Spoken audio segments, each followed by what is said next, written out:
everybody, and welcome back to Roundtable Live. My name is Baer Taffy, who is also known as Scares the Shit Out of Mathis Man, joined by Mathis Games, Rockley Smile, and Northern Lion. That's your name, too. It's been a while. How's it going? Why are you so excited about me in particular? It made me feel uncomfortable. Whatever. Because I was thinking about how the other co-hosts would feel based on your disproportionate exuberance. We stopped caring about what our co-hosts feel like as soon as you guys replaced me with Michael A.L. Fox for 4 weeks. I don't give a shit. They go out of their way to be like, listen, Baer, we're not sure how the vibe's really going with you as the host anymore, so we think Fox is probably going to need to come in here and straighten things out. And it seems like it was just a better show overall once Fox was around. I think it hit its peak after we replaced you with Fox and then replaced Fox with a picture of a fox.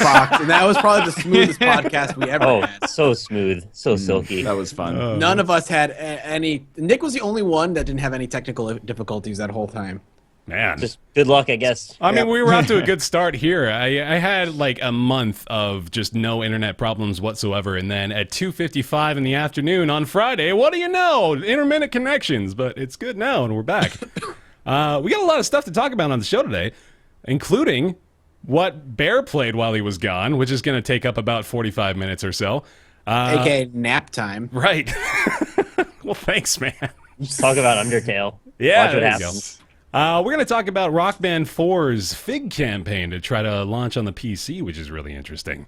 Going to get into a little bit more of the VR stuff. The Vive's price was announced, as well as the Hololens at a whopping $3K for the developer kit. But there's rhyme and reason to that. We'll get into that later. The Rocket League Championship Series was announced, something I'm personally pretty excited about, as well as Microsoft trying to unify the platforms of Xbox One and PC, as well as a few games to talk about this week. Stardew Valley, chief among them, the game that has now dominated the lives of thousands for the past week or so, as well as Solus Project and Cry Primal. And that's our show, I believe, as well as Ask Roundtable, Nick's Weird Games, full friggin' docket. Yeah. Mm-hmm. Sounds good to me. Ready. Way better than last week. What the hell did we even talk about last week? There was like nothing. Look, man. I don't want to talk about it. Setting the We bar talked high. about your webcam for like 45 minutes mostly. We talked about VR that we didn't know anything about. And... Vive, yeah. Yeah. I don't remember. The We're Vive- talking Baer, about what did you something. play? What did I play? What's Baer been playing? That's going to be my selfish intro segment for my return to the show. Let's go around and everybody guesses one, and the first person to get it wrong loses, and then Baer can talk. I like that. Baer has been playing Rocket League. That's actually incorrect. What? Yeah. And you're out. Right. Wow, Tell that you was what, fast. On even game one? a step above that, I uninstalled it on my PC. Oh, that's just... Whoa. Well, this is, it's like Oh, you and Mathis are like the people where when you break up with someone, you like delete all yeah, their pictures no, you've ever had with them. And, everything. like, It's all That's how you fucking gotta do it, gone. man. You gotta make it a clean cut. You don't want to Dumpster like fire. reminders all around to open up those old wounds. where you just... Why'd you uninstall it, I man? had my That's out Rocket of League control. poster up in my bedroom, tore it down. Had my Rocket League Smart. jersey in my dresser, burned it. You know, I'm done. Oh, you had one of those. So It's smart. over. I hope you're safe about how you burned it, because like you're the only bear here, and you can prevent forest fires. Oh, Oh. nice. Nice. I like that. Wah, wah, wah, wah. I was pretty clean and orthodox about it. I respect Good. controlled burns. I know how to take care of Sprinkled my weed wildlife. all over it. You lit it on fire. And just breathed it in. I was on Firewatch. Why it the turned weed green. though? Is that just some sort of insult to injury kind of thing? Okay. Got danked. Okay. Let's keep going around though. Mathis, what's going to be your first guess here? Oh fuck! I don't know. Did you play? No, we already know the answer to that. Did you play Layers of Fear? I didn't play Layers of Fear. No. Nick wins. Nick wins by default. Do you want to try? I actually know one you did play because I follow your Skype conversation. Oh, enough to good. know. Yeah. No, someone reads. You played the Solus Project. I did play a You little had bit of the a slight Solus opinion Project. about it. I had a not so hot opinion on it. We'll talk about that one later on in the show, though. I'll talk first about a game that I fucking love that I didn't get a chance to play until this little hiatus here. Ori and the Blind Forest. Oh, you did talk a lot about That is that. such a good game. So I only played this. It was probably earlier on in the month, actually. I think it was about 3 weeks ago that I just wrapped it up. But Ori is just gorgeous, man. Oh my god.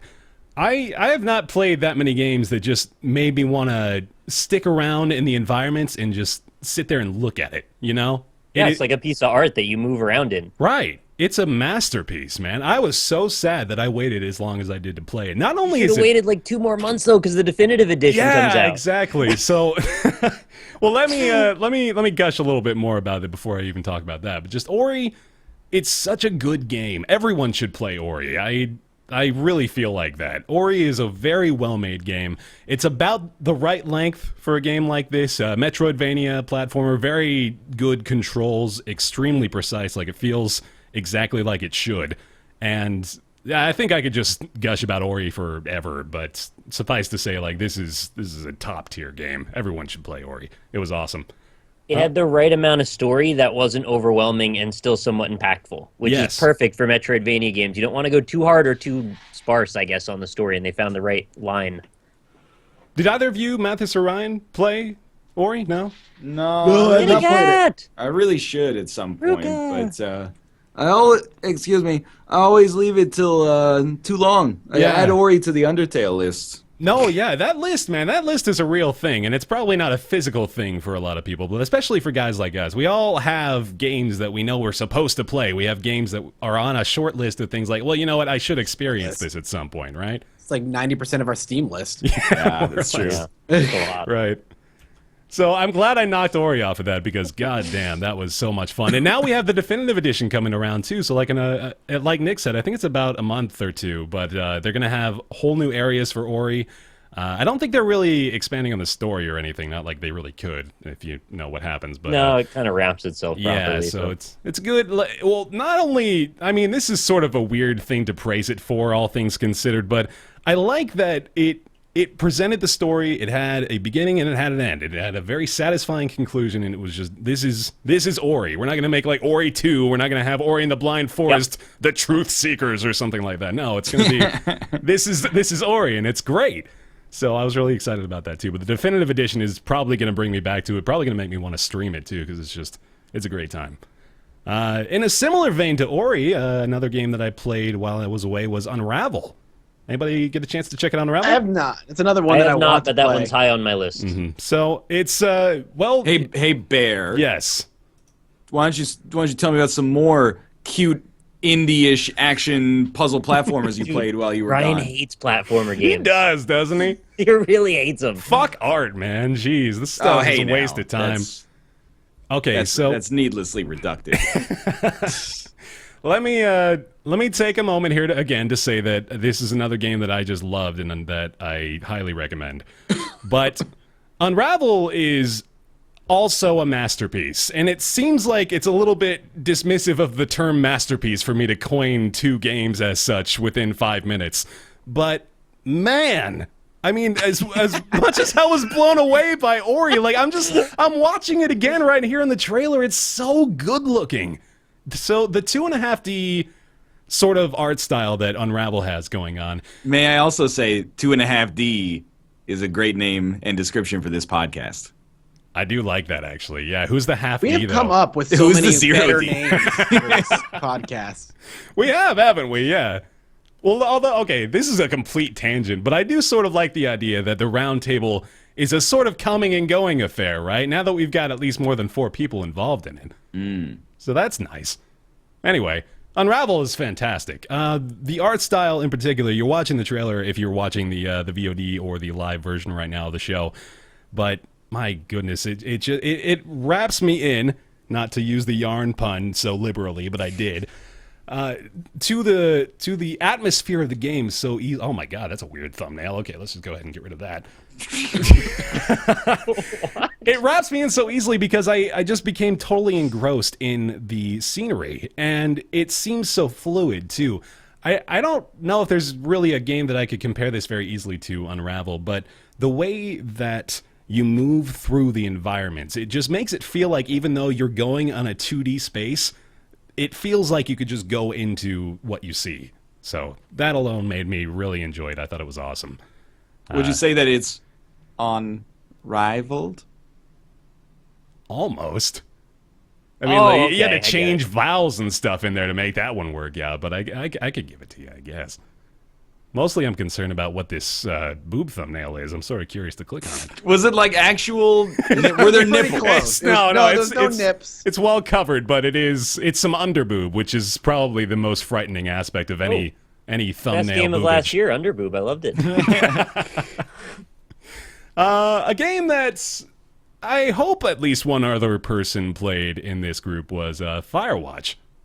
I think We all played We it. all played it. Good. It's a masterpiece. We had a lot of discussion, actually. I feel like I could about just an go hour. into the environment that I saw. Oh, hey now. I was being Most innovative genuine. shooter of this year. Wait. Okay, so yeah, you all played Firewatch then, so I won't talk too much about it. I'm gonna say that I didn't really feel as disappointed by the conclusion. Are you just flexing? Is that No, what it's you're doing? cat. It's trying. It needs an escape Just route. trying to steal the attention to yourself. Firewatch, well, first of all, I should say that Firewatch was unfortunately a bad experience on the PS4 in particular. Ooh. I don't know if you Oh, guys really? played it on console, but oh, PC. goodness. Yeah, it was sort of a mess. Like, a wife Taffy can attest to this, too. It was pretty laggy. The frame rate just sort of chugged along in a lot of parts and just sort of, unfortunately, made it a lot worse than it could have been. But I still liked it. It definitely wasn't my favorite of the games that I even played within the past month or so. But I liked the story. I thought the voice acting in particular was incredible, and I know that's something a lot of people have said, but yeah. That's absolutely true. And I think it was exactly what it wanted to be, but other people wanted it to be more than it was. I think is the best way I can describe Firewatch. So I think we had a pretty in-depth conversation about it, but I think the problem was how many red herrings they threw at you just became unnecessary, and I think all of our opinion on it. Like, it was a game that I would highly suggest people play, but they were trying to throw you off for the sake of throwing you off. yeah. Multiple times. Yeah. No, I agree with that. I think, well, I don't know how much spoiling we did last week, but... we don't spoiled the know whole game. Oh, the whole whole thing about shit, the okay. ending. Yeah, so... well, with that in mind, I'll try not to do too much myself, even though it's already happened, I guess. But I think the bottom line is, if you go into it without knowing anything about it, I still feel like you'll probably be satisfied with it, but it is understandable to feel otherwise. That's the gist of it. That's such a cop-out answer. It's basically like, everyone's right. Fine. It's okay. There's no right answer for that Yeah. game. Yeah. I agree. I've been playing Destiny. How's it been going? A lot of Destiny, and I'm surprised by it, but I shouldn't be, because I've been sort of like a Bungie fanboy for a long time, and I'm not really sure why I didn't play Destiny until now, because I love it. I really, really like it a lot. It's Halo with a loot grind, right? Yeah, more or less. It's like a Halo meets Diablo sort of thing, and it works really well. I'm probably not going to be the person that sells Destiny for anybody, so I'm not going to talk about it too much, but I do just want to mention the fact that I have been playing the hell out of it, and it's awesome, so there's that too.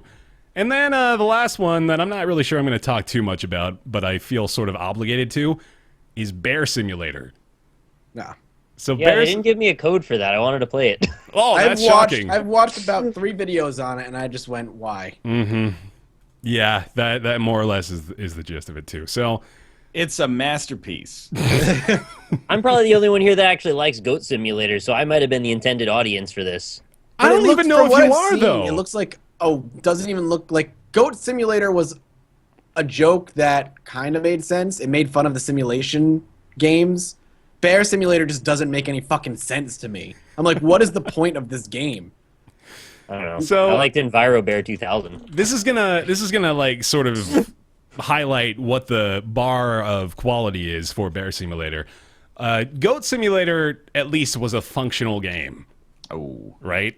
Goat Simulator worked. Goat Simulator had Right, you're just seeing it now.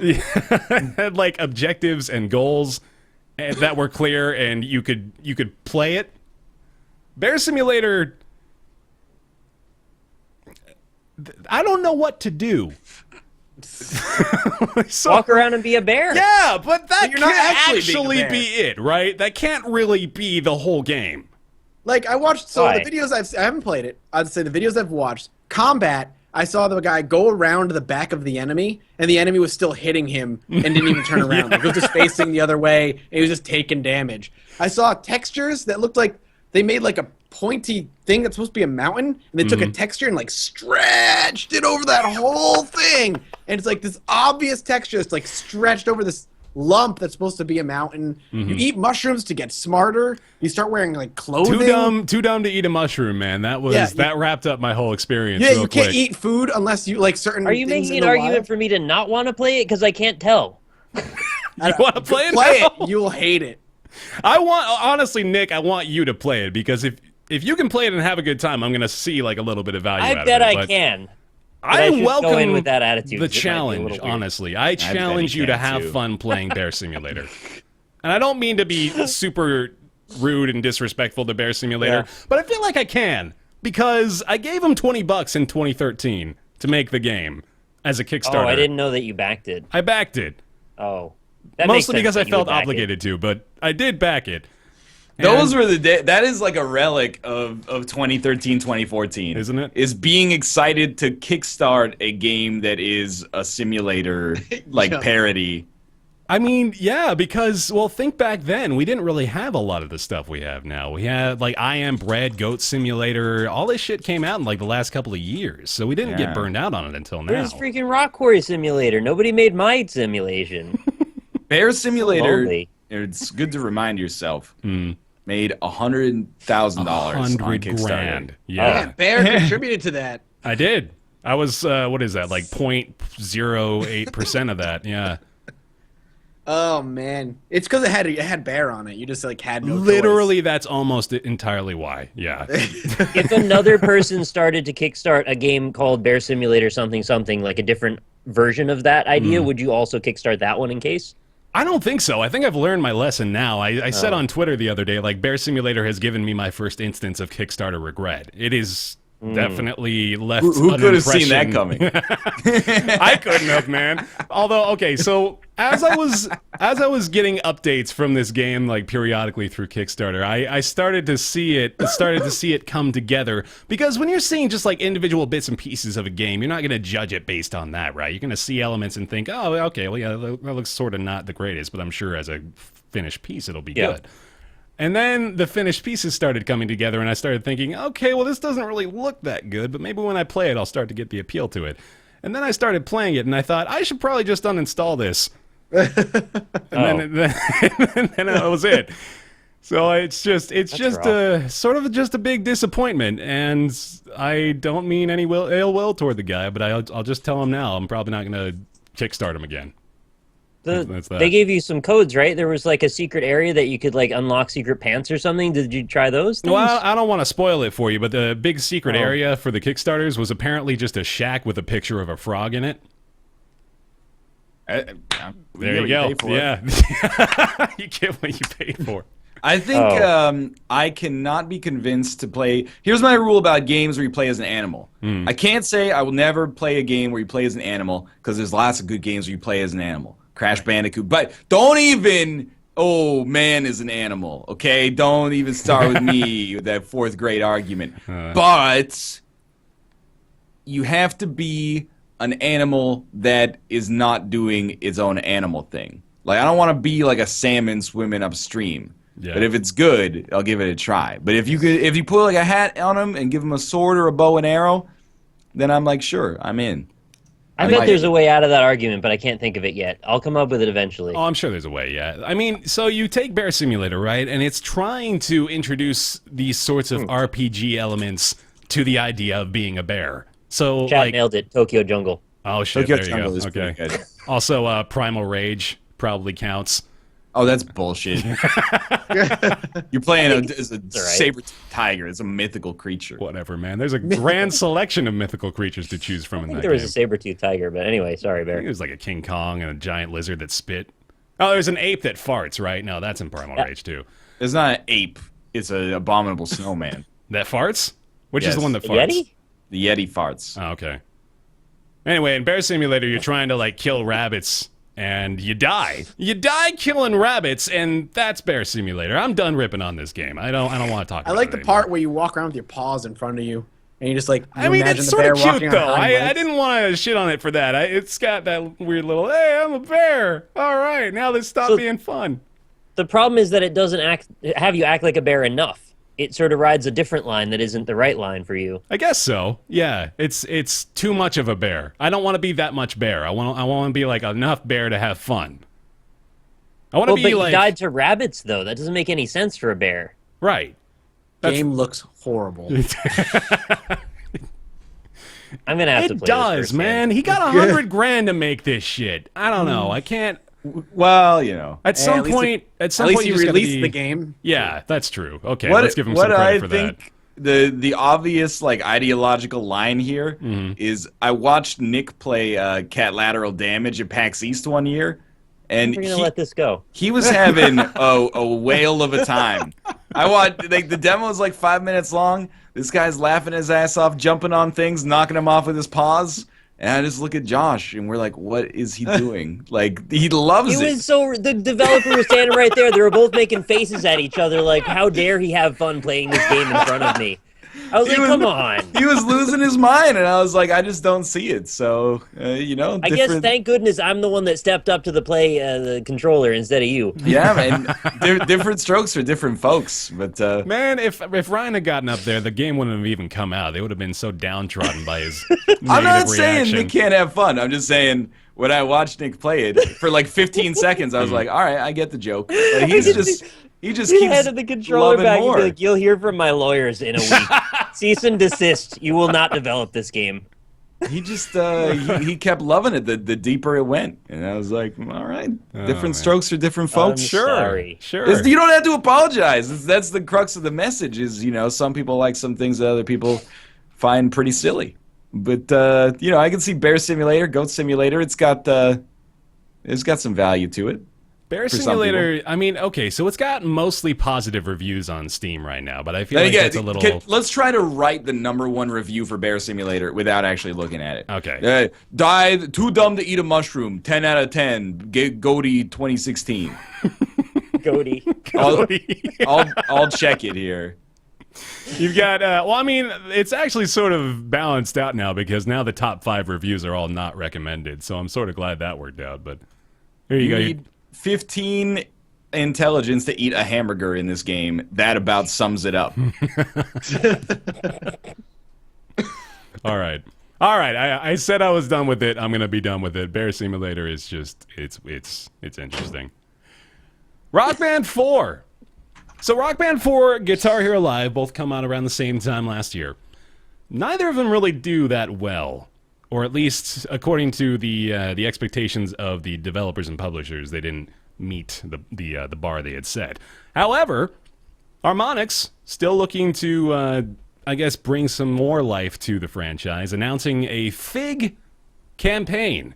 Which, if you're not familiar with Fig, they are the fundraising or crowdfunding, I guess, platform that was recently announced / launched to coincide with the Kickstarter / Fig. This is all just, there's way too many of these words now. Way too many crowdfunding platforms.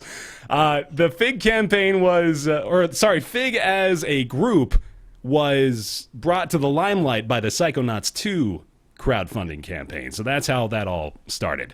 And now Fig is working with Harmonix to try to bring Rock Band 4 to the PC, along with the Rock Band Network.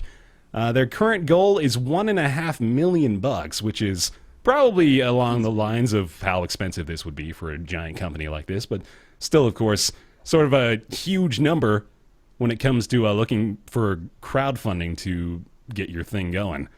But is Fig the one where you get a share of the game when you... Okay. Yeah, you invest in it. So Fig, again, we'll try to break this down. So Fig is like Kickstarter, but also has this sort of investment campaign thing going on the side where, to be honest, after I heard Ryan talk about it, it totally disillusioned me to the idea of Fig as a legitimate investing platform. That's what I'm here for. Yeah, but but the option is there. If you'd like to actually invest in the PC release of Rock Band 4, then that's what Fig is sort of offering for you. For $25,000, we could put our own song in Rock Band. Oh yeah, that's not even What? like, the Next year's best game part. song needs to go in there.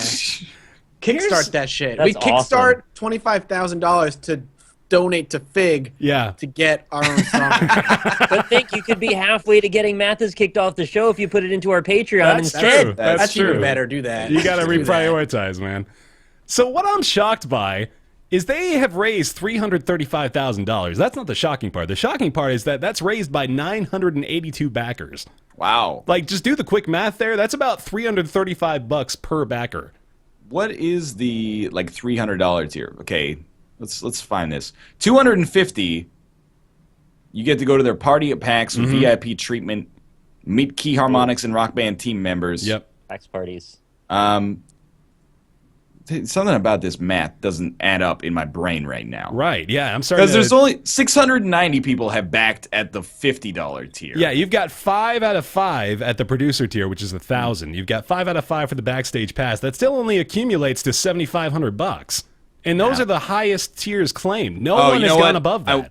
I wonder if that's private Fig backers who have maybe kicked in like 25, 50 grand for like an ownership. Behind the scenes negotiations that take place. Because remember, we're the plebs. We can throw in like $25 and get a copy of the game, but you know, the legitimate you had a few investors zeros at the end of that, then you get to be in the exclusive. No one gets to see how much you pledge. Exactly. So, I'm sort of asking myself the question now. First of all, I guess this depends on whether or not this campaign is successful, which based on the progress they've made, it actually looks like they're going to hit their goal, which is great for them. But I'm sort of wondering whether or not this spells the death of the plastic instruments forever. I don't Last understand. time. But like as someone who owns Rock Band 4 and kind of likes it, like you need the instruments to play the game on PC, right? Otherwise, it's just like a karaoke game. Or we're talking about like the 1% of people out there who own an instrument that they can plug in via USB. I wonder how many people are going to buy the necessary requisite instruments to play on their PC. And again, like we're going through a few hoops here, but do most people not have a PC setup like we do, where primarily it's in like a room that is not a living room? Like I can't put like 4 instruments in here behind me. I can play solo guitar on my PC. That sounds like it's actually kind of fun. But I wonder how much of an appealing offer that is for people who don't have it hooked up into the living room.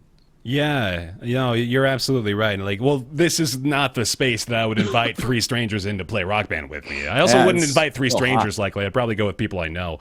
But I don't think this is really, it's not that exciting, you know? Like, it was exciting when Rock Band 4 and Guitar Hero Live were announced. Like, I was excited about this shit right here. I was ready to get back into the music game industry, but then, I don't know, when Guitar Hero Live rolled around, I was a little disappointed by the song selection. Honestly, the play system in Guitar Hero Live, too, I don't know if you guys know about this, but like you have a finite amount of plays you can use in the Guitar Hero TV mode. So if you go into that playlist, you have to have a play available, which is like a currency in the game. And if you don't have those, you can't play the song. You have to go get plays and then come back and play the song. How do you get plays? From their store. So No, yeah. It's about as bad as it sounds. I honestly, like, I don't know why it wasn't made much bigger of a deal. It just sort of, I guess, didn't seem like that it was that bad. That's a testament to how unpopular it must have been, because nobody even cared. No one even cared. Yeah, it didn't even need this shit talk happening. It was already failing. It's not failing. Let's be honest. It's doing okay. So, well, okay. To be fair, too, that doesn't apply to the entire game. So in Guitar Hero Live, you have your live playlist and you have your Guitar Hero TV playlist. So in the live playlist, you don't need the plays. You can just go in there and you can choose any of those. There's only like 30 or 40 songs, maybe not even that many. And those are all the ones that have the live audience that changes based on how you're doing or how you're performing in the song. So you can play all those limitlessly, and there's no problem there. But for the Guitar Hero TV stuff, you've got to get those little microtransaction-y play things. And it's just... As soon as that started running out, as soon as I lost my supply of those, that's about when these started to be a permanent fixture on my wall. Because I was like, yeah, all right. I guess this is done now. I've got other stuff to play. How big are you guys into the plastic instrument business anymore these days? What's the last plastic instrument you played? Can you remember? Probably Rock Band 1 for me. Wow, Rock Band 3 for me. I was way into Rock Band 3.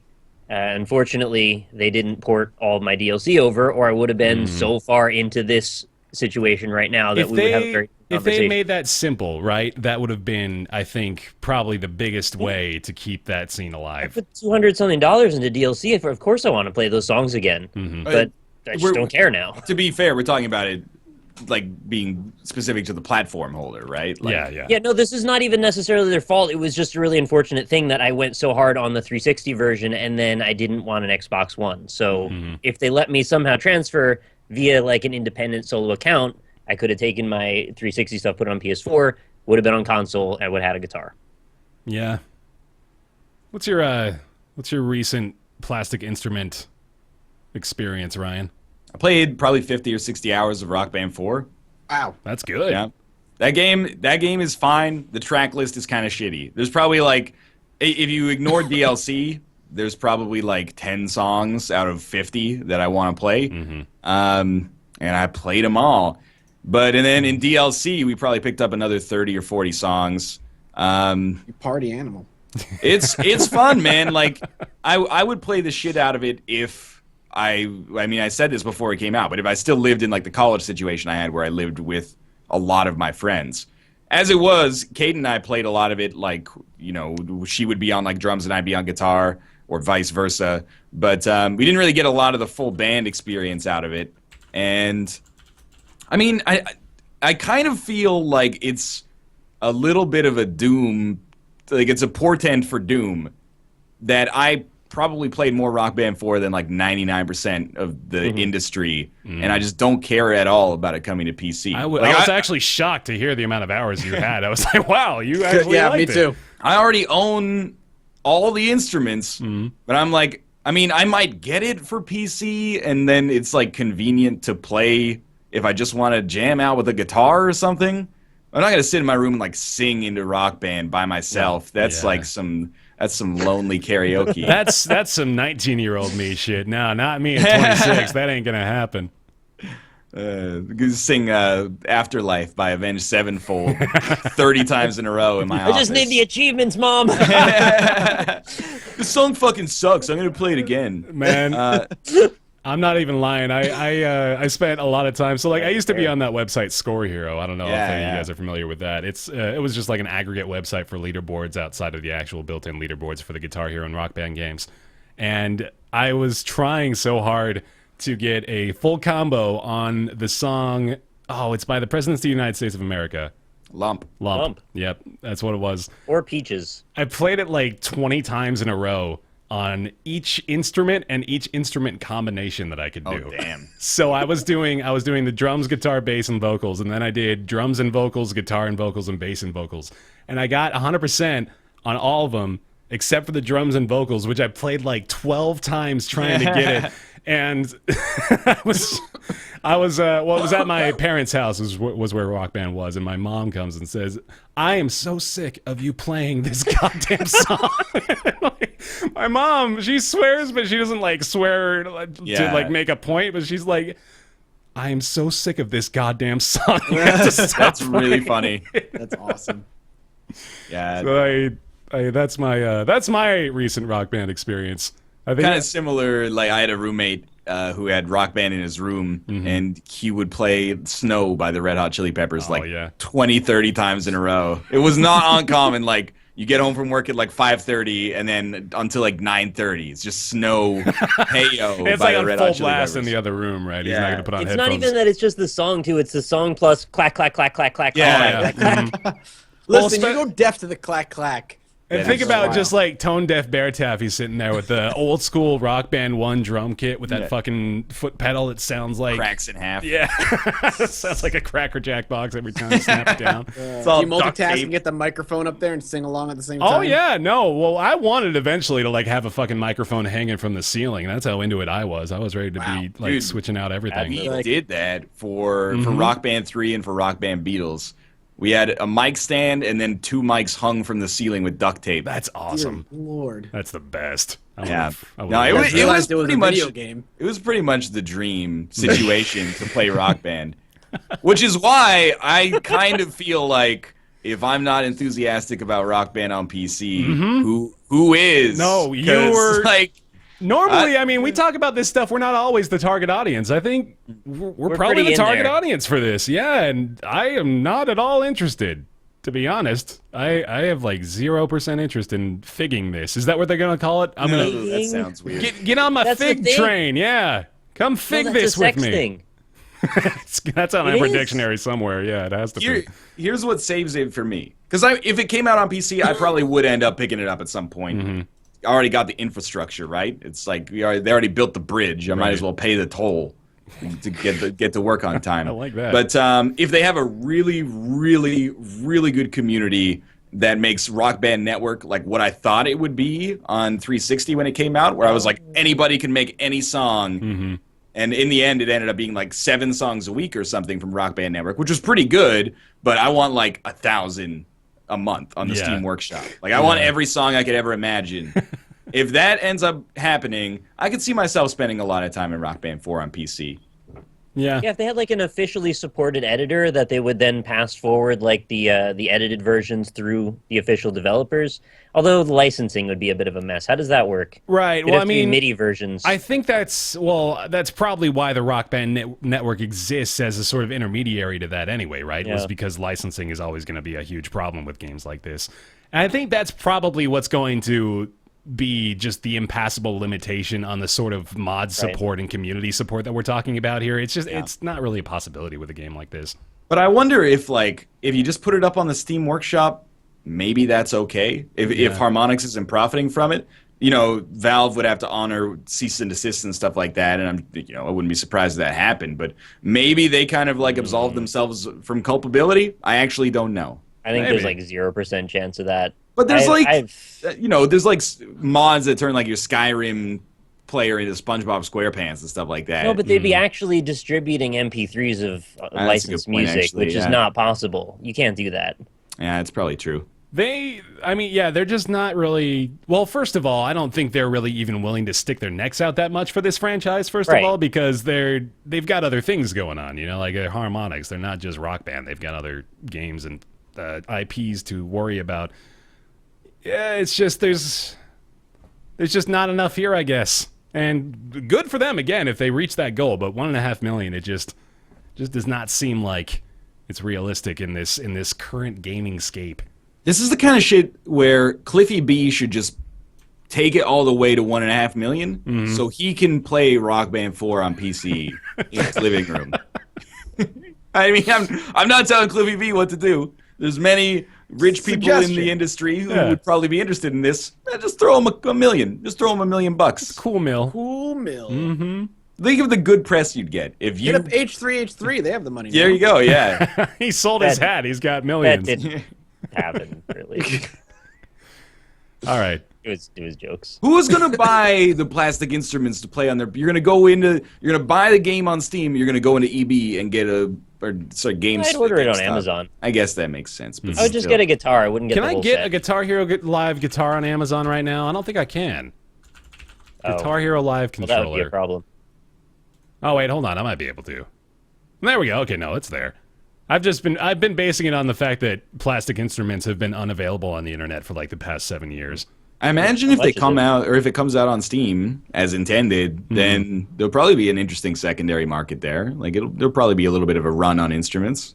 I hope so. Steam is actually distributing hardware now, right? So they could get your address and mail it to you.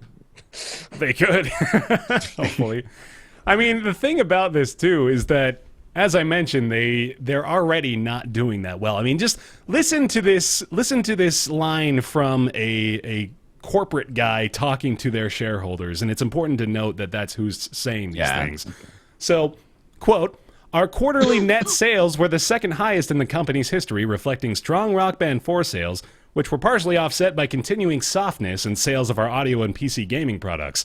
That's a very bad sentence. It doesn't sound like a very bad sentence, but that's a very bad sentence. I tuned out so fast I didn't even know you had started and then it was over. Right, I know. Well, first of all, that's the entire point, because he doesn't want you to hear what he's saying. But what he's saying here is that they're doing terrible. Things are going so bad. However, Rock Band's sell-through was lower than originally forecast. I don't know what the word sell-through means, by the way, as a hyphenated phrase. I think it means you made it and then you're trying to get rid of that your inventory. back stock. Yeah. Okay. Resulting in higher inventory balances as well as lower margins due to increased promotional activity with retailers. So here's the translation of that last sentence. We spent a shitload of money putting Rock Band 4 kiosks into GameStops and Targets around the world, and no one bought it. Or at least not nearly as many as we wanted to. They had to step it up after the fact to try and push more of them, which then ate into their margins. Was it just too early to bring back musical like rhythm games like that? I'm sort of feeling I feel like that that's way. what it starts to feel like, right? Mm-hmm. It could have been lack of hype, like lackluster playlist. The whole thing just really didn't hit. Yeah. so When hard the as it playlist needed to. did get released, I remember us talking about on the podcast that the playlists were fucking sucked for both games. Yeah, We were like, really? Yeah. Now that you mention that, I vividly remember that. It's sort of it's in line with how I perceived Bear Simulator in its progressive state. So I was like, okay, well, you can't just base it on these pieces, right? I mean, it's a bad playlist, but maybe the gameplay will make up for it. But then no, it turns out, well, if we can't play any songs we want to play, then there's not really a lot of reason to play the game.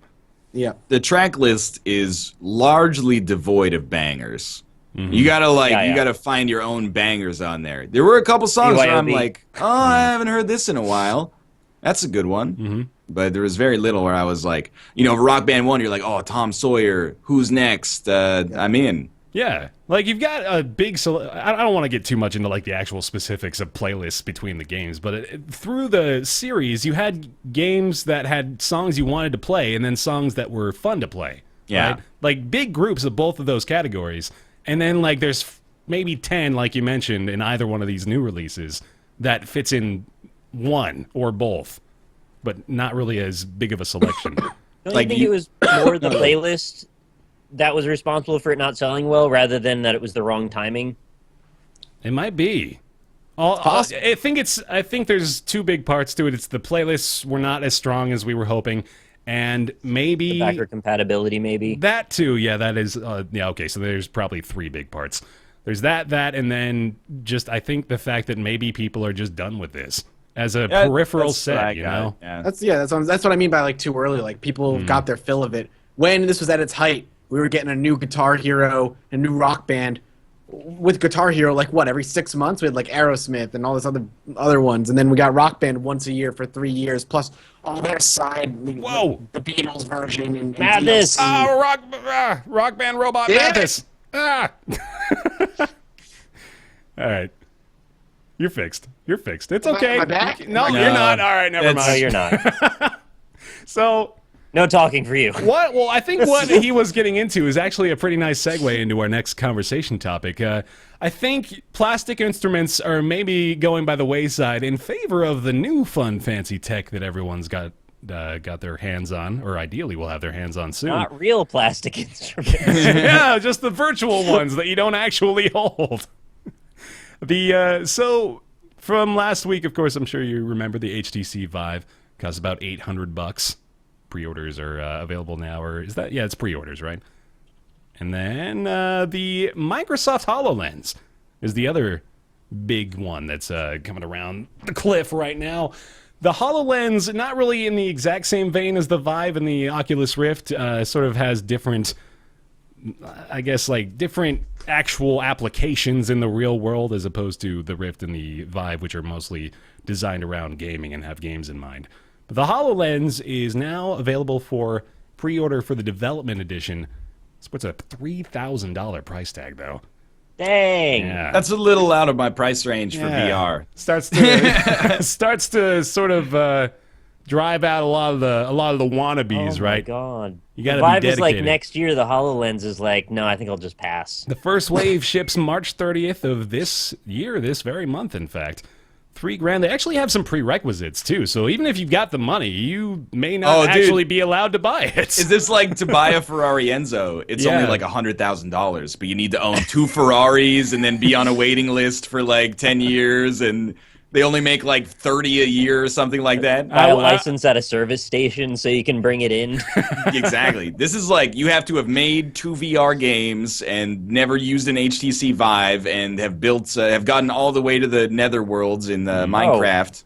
We're talking about a dev kit, though, not a retail release. Yeah. Yeah? Plus, not all of us can afford 3 Ferraris, Mr. Moneybags. I don't know what that's like, but But it's not intended for consumer release if it's that. right, yeah. So this is Oh, it's purely just dev the kits. the dev kit, yeah. So Okay. this is very much if you have to be a developer to get it. You got to be a Windows Insider as well, which I don't think is really that exclusive of a What do you thing. say, Windows Insider? And I'm pretty sure it's just like some sort of It's newsletter. like you have Windows service. 10 installed and Yeah. you're really enthusiastic about it. You're really excited. There was just a little checkbox that you could click when you install Windows 10 that's like, hey, do you want to be Oh, a Windows yeah. Insider? Whoa. So it's Am I $3 okay grand. now? I don't know. Oh, man, this is I back think you're from Dead okay. Place. Am I? No, kind of. I Not did entirely. a speed test and it's totally fine, so I don't understand what the problem is. I sort of like this idea of us like having you on as a guest, like you're calling into our radio show though, Yeah, with this Fucking effect on your voice. Jordan. We'll check with Mathis on the... You don't even have to Roundtable do that, man. It just does it by itself. It's already doing it. We got Mathis Games calling in from Tallahassee, Florida. Mathis, what do you think about the new Microsoft HoloLens? Oh, thanks for having me on, guys. I'm really excited about the HoloLens. $3,000 is a lot of money, but to be the first one to own the HoloLens to be able to play Minecraft in virtual reality really excites me.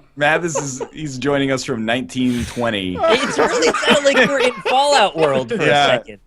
That was great. Be 3 Dog on the Fallout 3 radio. I can't be Three Dogs. I don't have the voice of that guy. Oh, that's so 0.5 good. dog. All right. Well, we'll try to get Mathis in on the rotary phone call every now and then, I guess, until he fixes himself. All right, I'm going to start this application process. Sure. That sounds good. Give me a sec. Are you This guys- Microsoft account has not been registered as a Windows Insider. Oh no. To be a Windows Insider. Already failed the You didn't application check the process, box when you guys. installed Windows 10, man. I'm telling you. I have Windows 10 on my laptop, actually, but Oh, I'm there not you a go. Windows Insider. Under no circumstances, if they give me the option to say, would you like to send us information? I always turn it off. Yeah. I'm like, Yeah. this benefits me zero at all. No, but it benefits them, right? And they get to sell your information, make money, and you should be enthusiastic because you love their product so much. Even if Microsoft doesn't sell my information, which they may or may not, I'm like, 1 billion people are going to leave this on. So you're going to be fine. That's how you become a Windows Insider, is by leaving that on. Apparently so, yeah. If you want to get on the inside for them, they got to be inside you. Vive trade-off. porn, really cool. HoloLens porn, I can put that girl right on my bed. I'm glad after the interference cleared up that was the first thing you said in your clearest voice. Good, I'm glad. That's how I want you to be remembered today. Are you Did guys? you see that video of the dude watching porn on the I think it was the Oculus Rift or In front of a crowd? Yeah. No, I that was- didn't. At, That at was CES, it was a guy from CNET. Like he was doing an interview with a porn production company, and they like showed him porn on VR. What? They didn't show any nudity, just like suggestive stuff. And he's watching it in an audience of like 100 people. And he's going, "Whoa!" There was a bunch of like older people in the crowd, and he was sitting there like trying to hide his erection. It was real weird. Oh my Yeah, it was god! What? Well, okay, I mean, I guess when you're interviewing the porn producers, you sort of have to assume that maybe a situation like that might arise. But No, this was just like a tech thing. It wasn't anything to do with porn. For some reason, they just wanted to see what his response would man, be. what if he's like wearing gym shorts up on the stage? What do you do? Oh, you can't that's hide come that. on now. Got a little snake peeping You out. just gotta tuck it up, I guess, right? Man, that's dangerous. Tuck it behind your belt. It does work. What if his Let's shirt's learn, tucked kids. in? Then he's just gonna have his dickhead. If poking his out shirt's through the- tucked in, he's screwed. Under the shirt, under the belt. There you go. There you go. That guy is actually openly gay. That's now like torture.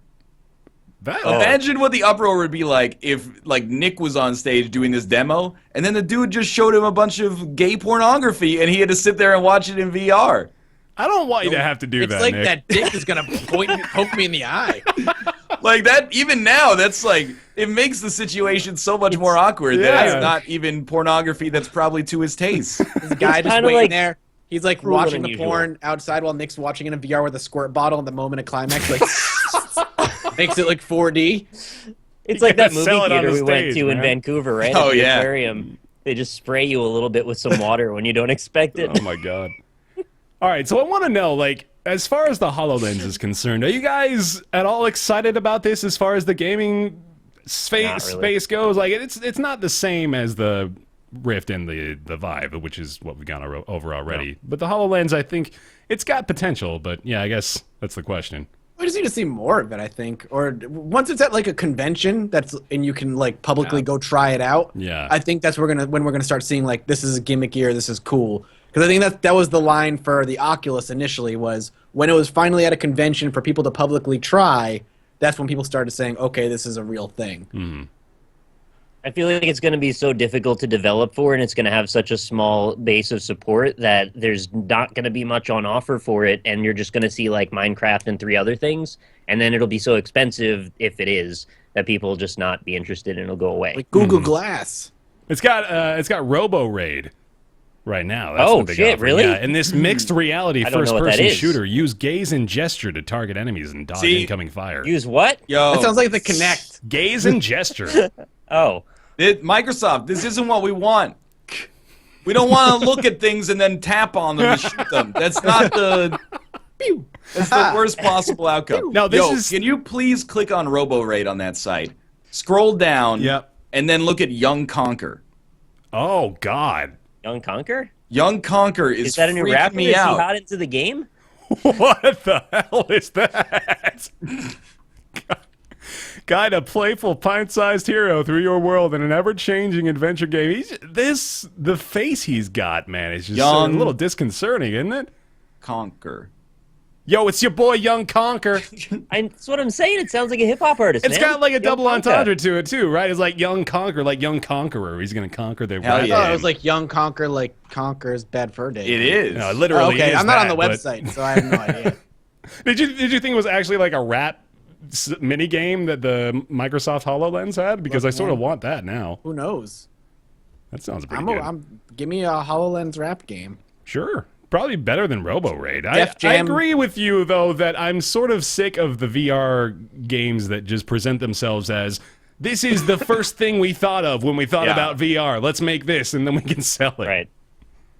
RoboRaid seems to be that. I feel like the HoloLens, I'm like cautiously optimistic about, but relatively neutral.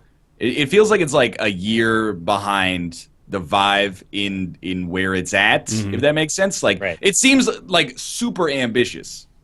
Like the Vive is like a better headset, or let's reductively call it that. The HoloLens, it's like his own thing. And if they're selling dev kits for $3,000, it's going to take at least a year, 2 years before we start to see stuff with the HoloLens that is really going to make us excited as consumers in the gaming industry.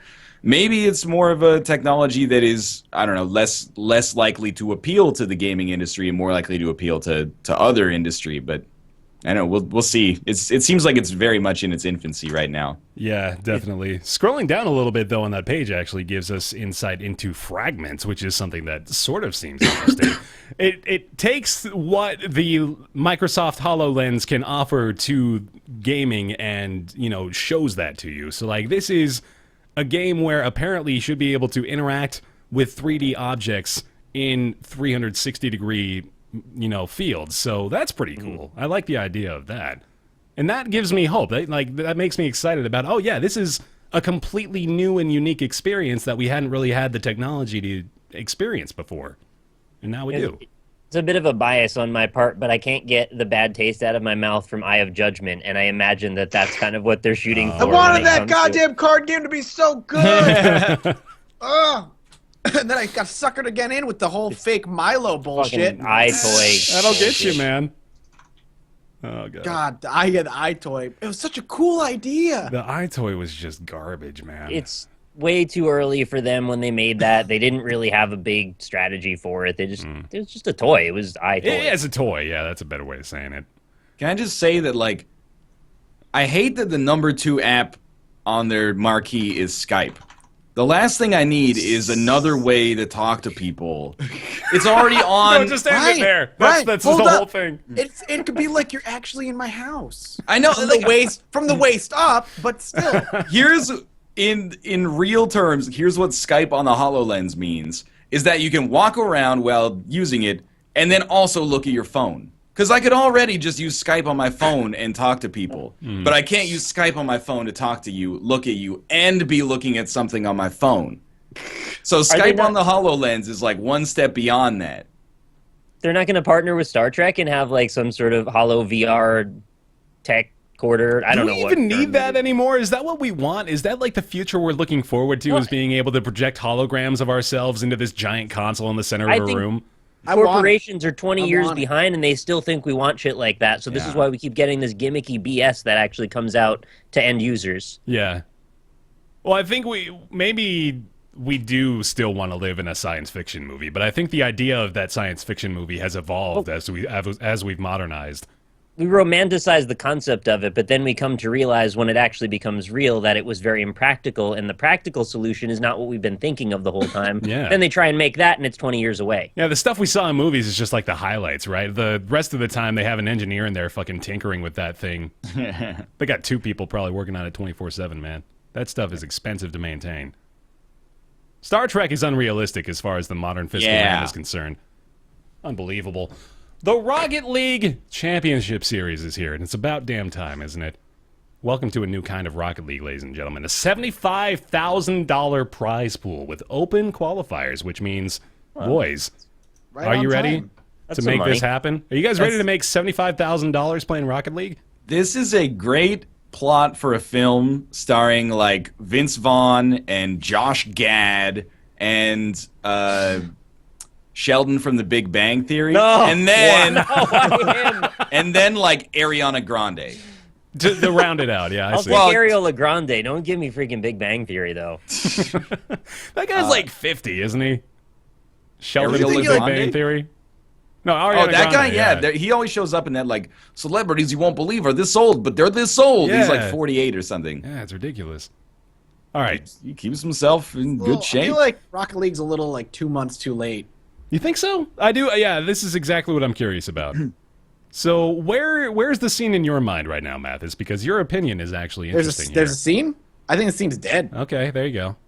I mean, sure, there's people watching. I mean, but that doesn't mean that it has like a scene. Mm-hmm. I feel like they needed to do this 2 months ago when everybody and their grandmother was playing, and build the hype and push that. Not wait for it to die and then be like, oh, I guess we should do this now. Yeah. I think if there's hype, it's being sustained off of people whose hype is generated from them, not from Rocket League. So, like, popular streamers can make it popular if they want to, but only for the moment they're playing it, and then it kind of goes away again, rather than Rocket League existing as its own entity. That kind of has faded a bit.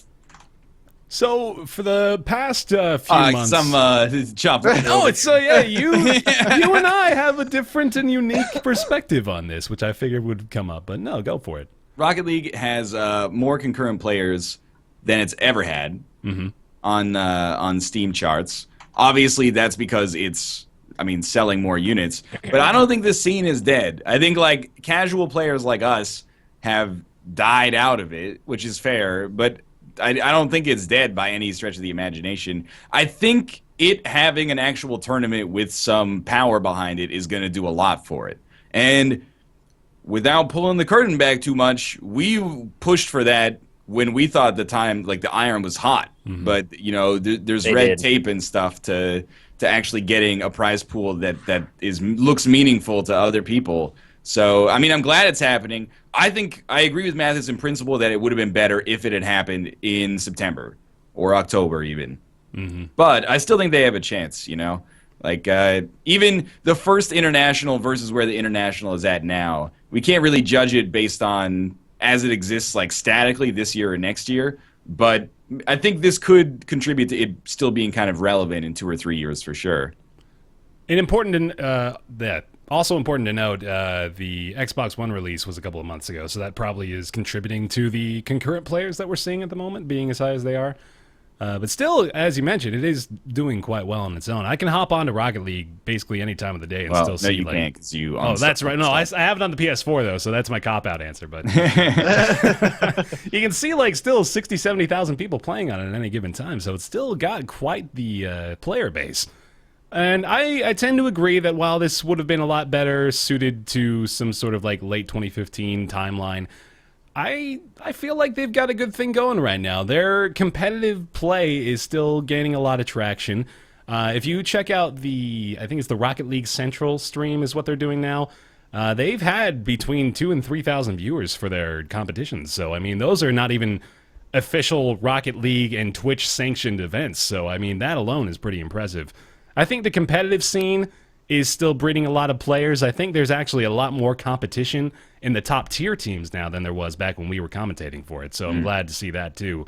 I think it's probably going to do pretty well. I hope that this is going to give him... I hope that this is like a foundation for them moving forward, because I really do still believe that Rocket League can be a strong esport. I feel like the potential is there, and while the spectator view and a couple of other factors that sort of were detrimental to its viewing experience are still standing in the way, I think it's got potential.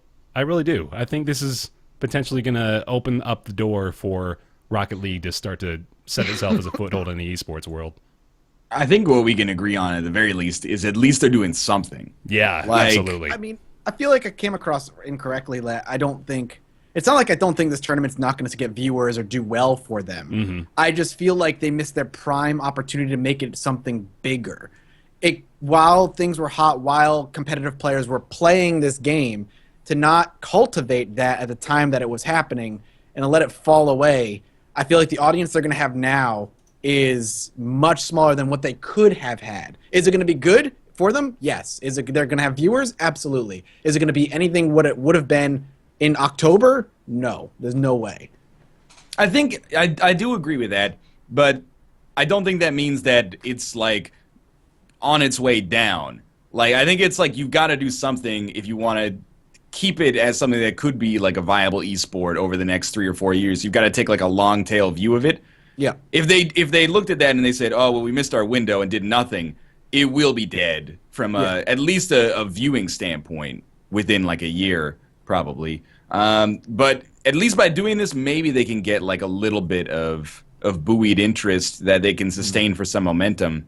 Yeah, and you're probably right on that one. Also, the players are finally, at least the people who win the tournament, are not going to be paid like $30 each. Right. Which is Well, that was the big complaint we had months ago. Is like, Yeah. really, the only tournaments you have are like $30. Like, why would any professional player dedicate Exactly. 8 hours a day to practice for $30 tournaments? It's kind of insulting, actually. when we were It is, getting into conflicts about like the player they don't want to be on the stream because if they're on the stream, they can't stream themselves, and they can make money. They make 10 times more streaming themselves than they do from being on the stream. Like, it's not conducive to a healthy sport. But that was when it was still like super in its infancy, and you know, maybe I'm a little impatient waiting for stuff like that to work itself out. But yeah, that was on silly. the internet. Like, you can't be slow on the uptake because something's going to come in and snatch up that momentum at a moment's notice.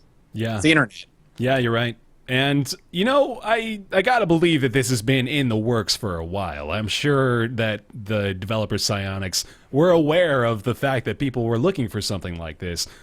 And to be fair, this is probably something that takes a lot of time to make happen, too. I mean, this is a giant project that involves two pretty big companies now. One that wasn't so big until last year, but now they're doing quite well. That is going to involve a lot of people and is going to make potentially some people a lot of money. So I imagine this was a lot of red tape to go through, much like the things that we were trying to make happen, where it was just a big bureaucratic nightmare. But now I'm glad it's here. I'm glad it's a real thing, and they are making a pretty honest effort. The biggest part of this for me is the fact that it is Psyonix that is 100% behind this. It's not just like some sort of third party that they hired to run their esports division. This is Psyonix saying, we can do this, like, we want to make this happen. So they are clearly all about fostering the competitive scene for this game. I mean, to some extent, I kind of look at, this is like the best case scenario. You know, you see like a prediction of something. There's like best case, worst case, average case. The best case scenario, you can look at something like CS:GO that had like no traction in its first year, doubled down in 2013 and 2014 on the competitive scene, and has now grown it to be the second largest game on Steam. May actually be the largest game on Steam over Dota 2. Definitely the top seller by far. As we talked about in January. That is a game that started with no momentum and through investment in the competitive scene got crazy popular. So that It was could also happen. from adding the gambling element, wasn't it? Well, the Gambling crates have was been big. in the game for a But while. wasn't that part of the tipping of the scale when it really Streamers went made it huge? really popular with gambling and stuff. I don't know. I mean, 50-50. I don't want to put too much credit on just not thought that was specifically serious. us, but our industry. I think that really the esports scene, at least for me, was what got me back into Counter-Strike Global Offensive and got me to play it for 400 or 500 hours. But sure, I mean, there's probably some element of the gambling as well. I think it's just the pureness of Rocket League, I think, is, in my opinion, what gives it such good potential, because we're seeing now what can be made out of the base level Rocket League. Like the hockey mode, for example, the new maps that they've got showcased, any of the modifiers you're looking at, it's not limited to just being car soccer, right? There's other games that could be played here too that are pretty competitive. The hockey thing at first started out as just sort of a silly little game mode. Now I find myself I go into the hockey playlist and I take it kind of seriously, and people are playing really well, and it's kind of fun. So I don't think I'm going to be seeing any hockey tournaments anytime soon for the game. I'm just saying, I like that it's got such a good core foundation to be able to expand itself if it needs to, but it's also at its base level a very fun competitive experience too. Baer, I have a really silly question for you. Why is there no ability to mod the ball into a soccer ball? Probably the licensing, right? Really? That's the thing for that? I didn't think about FIFA that. owns the design for a soccer ball. Oh, that explains it. It all makes sense. Yeah, man. That Fucking was a FIFA. legitimate question I had because it seemed like the most obvious choice, and that makes sense why they wouldn't. I don't know. I guess No. the futuristic ball. It's not a soccer ball. It's a Rocket League ball, right? Exactly. I think Sure. you put a matte finish, black and white checkered box on that. It kind of looks out of place in that environment. It just looks like that'd a be fun. giant inflated soccer ball. Just, mock it up to look like an actual soccer field and put a soccer ball on it. And And just put people in there instead of cars. Why are you playing soccer? You should Oh, just be playing still FIFA. keep the cars. All right, sorry. Okay. Microsoft has announced their plan to unify the PC and Xbox One hardware, which is pretty damn cool in my opinion, but also sort of has some negative side effects too. Horribly bad. Pretty cool, but also gonna ruin wait a PC minute. gaming. There's It's some fine. bad stuff. Microsoft plan to unify its PC and Xbox One gaming platforms into one ecosystem running the Universal Windows applications, UWAs, which is going to be, I think, a term that we're going to start to hear a lot more commonly. The Universal Windows applications, I don't know exactly, so I'm just going to try to explain it. Listen to an idiot try to explain this to you. This is going to go down. The Universal Windows applications, I believe, are basically going to be the way that Microsoft just allows people to develop for all of their platforms simultaneously, which is, again, in theory, a very good thing. It allows them to develop for the tablets, the phones, the Xbox One, the PC, all with the same toolkit, more or less, is how I understand this. So, in a nutshell, that's great. That means that the developers can provide for more platforms. It gives them more accessibility to be able to develop for things they might have had impedances to earlier. But now we have to consider the fact that this could potentially limit people to only really being able to develop for Windows stuff. So it seems like the door is open for people to use these tools, but in order to actually sell anything through the Universal Windows applications, you have to go exclusively through the Microsoft Store, which sort of makes sense, I guess, but also in a weird way is alienating and exclude Steam that way. yeah, right? yeah. Well, I mean that's the big one, of course. So then I won't be fucking touching the Windows Store. I mean, you can look at it as there's another way to not get us to buy things from you is to, tell us we can't buy things through Steam anymore, which this isn't necessarily what that's talking about, but, it is potentially limiting that way. We talked a little bit last week, actually, about sort of why the Windows Store versions of games are sort of inferior because of what they appear to be is locking down some features. What Microsoft's trying to do is incentivize developers to get on board with the new features that they're giving them by using the Windows Store equivalent or the new architecture that they're working with. But in giving them those features, you're essentially catering to the lowest common denominator about all the hardware that could be accessible to, meaning you might be developing for a phone, a tablet, a laptop, as well as a desktop. And what that in turn does is, as we found out, we talked about the equivalency between Rise of the Tomb Raider on Steam versus Windows Store, and it seems to be not able to run in SLI. It's locked in borderless windowed mode. The VSync is locked on. You don't get an EXE. There's no modding. The list goes on. It's a bunch of things that are really central to the PC gaming experience. And maybe this doesn't matter if you're talking about casual stuff, if you're not super invested in it, but if you've been playing games the way you have for 10 years, all of a sudden Windows 10 becomes sort of a closed platform if they're trying to incentivize people in the direction of using it, which they definitely are, and very aggressively, in fact. So that's kind of my take on it. Mm-hmm. I'm of two minds about it. Last week I said, like, who cares about the Windows Store? And last week, nobody cared about the Windows Store.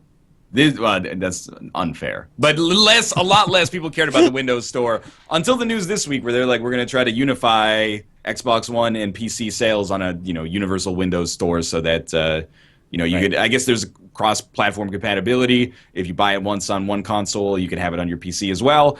But I guess the thing that is giving people pause is the idea that it could give them exclusivity to cut out Steam, basically. But I don't know. I as with most, like, corporate cynicism, I have kind of like a wait-and-see approach to that. I think the blowback to that, if they announce that, would be outrageous. It doesn't mean they're not going to do it, but it means that, I prefer to take a wait-and-see approach before damning them for it. I like the idea that I read in this article of it decoupling software and hardware on the console platform, which basically means that, like, you could get, instead of thinking of it as like, this is an Xbox One, this is the Xbox 360, if your Xbox One is not running well after like 6 years or 5 years, you could buy a new, better Xbox, and basically just, instead of it being its own device, it's basically like a platform for you to play games that's cheaper than a PC, but also less fully featured. And they can continue to deliver software updates for it that allows it to maintain relevancy. Right. I don't know, like the same way you'd think of like a standalone stereo or something like that. It's a Windows Store exclusive Steam box at that point. Yes. Yeah, basically. That's a better way to describe it. Right. I mean, but if that's not a good idea, then you have to admit that the console's not a good idea to begin with. Which you may. Yeah, I was going to say, you may already agree with that. But I don't think it changes anything, I guess is what I'm getting at. Yeah. And the idea that I guess you could kind of choose where to upgrade your console, or your Steam box, Windows box, whatever you want to call it in this case, is kind of neat. But I guess I'm optimistic about it, because that means that developers in 2010 would not be tied to the same hardware from 2005. Yeah. But it does stagger people, I guess. Well, what I do think is good about this is that it more or less is giving us the freedom of saying, well, okay, this is a little draconian the way I'm going to present this, but say like, well, now I've got my Windows game console, my Windows phone, my Windows PC, right? Instead of looking at these as all three separate entities that don't talk to each other in any meaningful way, like Phil Spencer is actually discussing the possibility within the same article that they're announcing this stuff in as being able to like transfer game save data from your PC to your Xbox One, or being able to like do cross-play or cross-platform switching with this technology. So that alone is a pretty exciting idea. But at the same time, I do have to say, like, well, I don't really want that at the cost that you're showing me here, right? Like, I guess people are wary because they like the way that PC gaming is right now. Mm-hmm. Microsoft doesn't have a great reputation of being consumer-friendly, so for them to kind of be more of controlling the state of PC gaming... And kind of transparently doing it, too. It's not like they're trying to hide it. They're just sort of being like, all right, look, well, we're Microsoft. We're going to wave our big dick around and say, yeah, you might like Steam, but if you want to play with our shit, you got to buy through us. Yeah, and you know how we just updated your computer to Windows 10? Well, enjoy. Yeah. Right? That's part of it, I guess. I think as a casual consumer, I think I am in general in favor of this. I like most of the ideas that they're presenting me with here, and the fact that now it is basically done, where Universal Windows applications are going to be taking over pretty much all of Windows hardware and software. I mean, I guess I shouldn't say I'm unhappy about it because it's going to happen, so I guess I'm going to be a little happy about it considering it's already taking place. But overall, it's a good thing, I think. I like the idea of being able to just call the Xbox something that, or no, okay, hold on. I've got two separate ideas in my head. I like where they're going with the actual Universal Windows applications, what they're doing, keeping those all the same, because I think that's what the future mostly is all about. Like being able to transfer data seamlessly between all these things that we're using all the time. That's like predominantly what I want out of my technology. It is. You may continue, but that is the last thing I want. Really? Yeah. I'm going in the opposite direction for that. I want the hardware to start at the bottom and meet what the desktops are doing instead of the software to go down. Uh-huh. Okay. So, sorry. No, Please that's fair. continue. I want every device to be its own closed-off platform for security. Well, security. Oh, we were all talking about different things. Okay, fair enough. I think we might be, actually. I don't want my HoloLens. fridge. Yeah. I don't want to fall asleep. I don't want my I'll fridge miss to you, know baby. what's going on my computer, to know what's going on my Microsoft Windows Don't box. miss to So long as All you I'm need the is only somebody to, one like, that knows, that's hack your what I'm all fridge. about, right? I mean, Get into your fridge's you back run the risk door of and shit learn. getting hacked like Mathis would all the time, but I think Listen, don't start that train. I think I'm on board with my toaster talking to my microwave oven, man. Like that's not I can't that wait bad. till somebody hacks into your toaster and steals your social insurance number. I mean, that is where I keep it. I also don't have all what's connected, a man, it social won't insurance matter. They'll number? be able to socially engineer a way to get it out of something else. That's true. Yeah, you don't need the toaster to have the data. You All just they- call It's up the already in the government. cloud. Just call the government and say I forgot it, and my I'm Baer birthday is Taft. this Give me day. my Yeah, social security. Hey, man, if they can get to your fridge, they can get to your toaster. Don't you worry about that. I can't wait till somebody hacks your 2017 Jeep Liberty on the highway and changes it to Katy Perry's satellite radio station. I guess I'm buying a Jeep next year. Microsoft is done. Let's jump into Stardew Valley, shall we? That's the way to end that. Yeah, Stardew Valley. Mathis, how's Stardew Valley? Fucking awesome. Tell You me know about that, it. Baer. Stardew Valley is basically Harvest Moon had sex with Animal Crossing, and Okay. Terraria Had came sex with in. animal is not a line of reasoning that I want. Animal Sorry, go ahead. Crossing, Animal Crossing, and frickin' Terraria came in to spice things up for a little while, then left. Like, it is such a fun game. It's a relaxing game. There's a ton of things to do. You got your farm where you're growing your crops and raising your animals and expanding and upgrading your buildings and adding new buildings. You've got townsfolk to worry about. You can get married, have a kid. There's a mine that you can go down and fight monsters in and get rare like treasures. There's secrets you can unlock, areas you can unlock the further you go into the game, and repair bridges and repair buildings. It's just there's a lot of shit going on in the game. And it's really, really fun. If you basically boil it down, if you love Harvest Moon or those style of games, you will love Stardew Valley. It's really good. The thing I've heard the most is that people are just shocked that this was all made by the same guy. Just like one guy Yeah. did pretty much all of this. Yeah, it's crazy. It's so much stuff in that game. It's nuts. Hundreds of hours of content easily. I've played about an hour now, so I'm not even really necessarily the kind of person that should be gushing about it, but I already am kind of seeing what the hype is all about. It's got overwhelmingly positive reviews on Steam, and I think with good reason. It's exactly what it promises. First of all, it delivers pretty much perfectly on that premise of Harvest Moon meets Terraria to a certain extent. Like Mathis said, it nails it.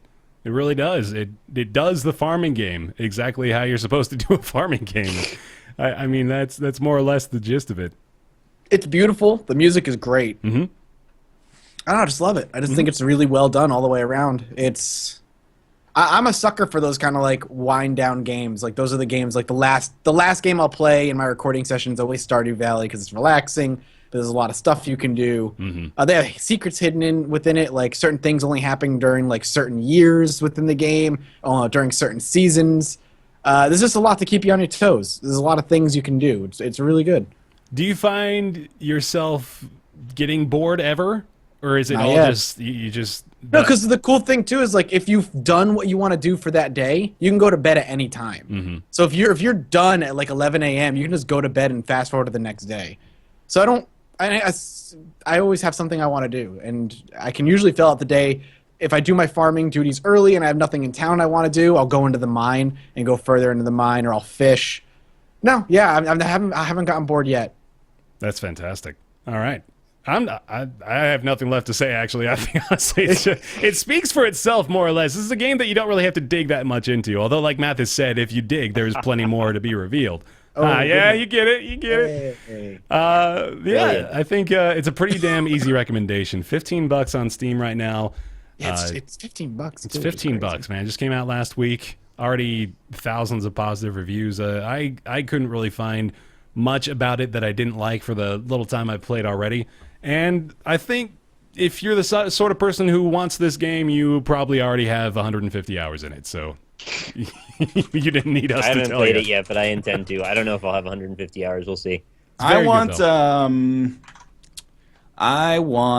the online multiplayer to come out, and then it could be fun to play on the NLSS. Yeah, 4-player. No way. multiplayer. Seriously? You would play that? Yeah. You would. Why, Ryan? You would be bored, wouldn't you? I, play, like, unlike Animal some Crossing people, stuff? I'm willing to give it a shot. Unlike you're willing to give it a shot? Wait, Is that what you're yeah, saying? who are you comparing? I'm like the group of us. I don't know, man. You might be the least likely. Nick I'm not will willing play to, Stardew Valley with you if Straight you up, play. you fucking robot You are a robot overlord. right now. I'm not taking shit from a techno villain over here. Calling in again from. What'd you think of Stardew Valley, 1920s Radio, Mathis? Stardew Valley is a great time. Oh, damn it, it got fixed. Fuck. Did you know that Can't even do the Stardew bit. Valley is the number 5 top-rated game on Steam ever Yeah. right now? Number 1 also came out this week. It's Factorio. Really? Yeah. Orioles Wow. too. I did not expect to hear that. Factorio Sucks at is dope. And then, you know what's number 6? Keep Talking and Nobody Explodes. Nice. I like that. And it's cool. I didn't get to talk enough about Keep Talking and Nobody Explodes. I still love that game. If you haven't tried that, you should definitely do so. But yeah, Stardew Valley, $15 on Steam, available now. It is really, really good. And there we go. Let's go to the Solus Project. Nick, I want you to tell me about the Solus Project. Sure thing, buddy. So the Solus Project is a recently released, in early access, episodic survival, lunar exploration, and mystery game. I Just like take that. in all those genres. Yeah. That's the best I could do, though. Survival So if you can game, imagine, if you can imagine the movie The Martian, you're playing as Matt Damon in this case. It's not directly tied to The Martian, obviously, but it's a good analog. You find yourself waking up on a planet, your ship has exploded, and you have to do some surviving in some very barren and difficult landscapes. There's actually temperature to the areas you walk through that fluctuates. You've got a little body like readout thing that says what your temperature is, what the area's temperature is. You've got a hunger meter, you've got a thirst meter, you've got a sleep meter that you've got to keep going. And all of these resources you have to manage while exploring this planet and trying to figure out what's happened to the rest of your crew, while also uncovering the mysteries of this planet as you go. Now, it seems fairly straightforward until you realize there's a lot going on here that's trying to kill you. There's natural events, there's tornadoes, there's meteor storms, there's an active tide system that comes in and out, and if you get wet, you'll get freezing cold, and then even a strong fire might not be able to bring you back. And there might be some natural disastery, scary stuff going on underneath the ground in caves that you've got to explore. So it's up to you to build a way to explore and do that to the best of your ability. Try and survive as long as you can and uncover the story. I've had very strong positive opinions about this. An Unreal Engine 4 game. It's very pretty. The way they've put together the survival elements I found very compelling, not overwhelming. It's a little clunky in terms of the inventory, but it's enough that I am willing to forgive. And I'm very interested in where the mystery is going. The first chunk of it that's out right now, the part 1, is maybe about 3 hours long, and I finished that all in one sitting. With no problem. I'm very excited to play the second part, which is coming out, I think, this coming week. Very good. So you've already sold me on this game. You've now sold me on this game twice, having just described it now. And the trailer is also making me want to play it again. But I played it for about 30 minutes, and I didn't really get sucked into it the way that I was hoping to after you told me about it the first time. I sort of... Okay, so I said this to you before, but I will say it again here. The caveat to this is that as a survival game, it just sort of has to already overcome a pretty big bar, right? Like Yeah. In that genre, it has to be something pretty mind-blowing and fantastic in order to get me to pay attention to it right out of the gate. Yeah, that's fine. But well, I won't say that it didn't do that for my first experience with it. I think I ran into a couple of glitches, unfortunately, that may have sullied my experience of a touch. But I can definitely see where the appeal is. It's a good-looking game. It's a pretty damn good-looking game, the Solus Project. Also, as you mentioned, all the different elements of it seemed interesting. It seemed like I would be invested in that. But I couldn't get started into it, I guess. I got stuck in a cave, and then I got stuck underwater, which was actually sort of terrifying, getting stuck underwater. That's not really an experience I recommend in games very, very often. But yeah, I think if I tried it again, I might be able to get into it. But it's a survival game. It absolutely is still a survival game at its core. And if you're not 100% on board with those, it may be a little tough to sink your teeth into. Well, I think. I had an emergent gameplay experience that I thought was really cool, that I think is worth describing for the audience because it might sell somebody on it. So I was out getting away from where my cave was. I was running a bit low on supplies. It was turning into night, and I was thinking, all right, I need to start getting back, but I don't know how far back I'm going to have to walk. So it was getting colder and colder. I was running out of food. I was getting tired and all that business. I turned around. It's now so cold that I'm starting to go into hypothermia. Keeping in mind, again, we're on an alien planet here. We're getting into like really, really low temperatures at night. And I thought to myself, well, I could go back to my cave and try and make a fire, but I'm like pretty shitty at that, and I might actually just die because it takes so long. Or there's this freaking abandoned jet engine sitting on the beach. I can just go stand by that for a while, and hopefully that'll heat me up. Turns out, of course, it does. It's shooting a jet of freaking fire. So I go, all right, well, I'll just fall asleep next to the jet engine, and hopefully in the morning it'll be warmer. I start to sleep, about an hour goes by, and then it starts snowing, and the little readout thing wakes me up, and it's like, the drastic temperature change, please wake up.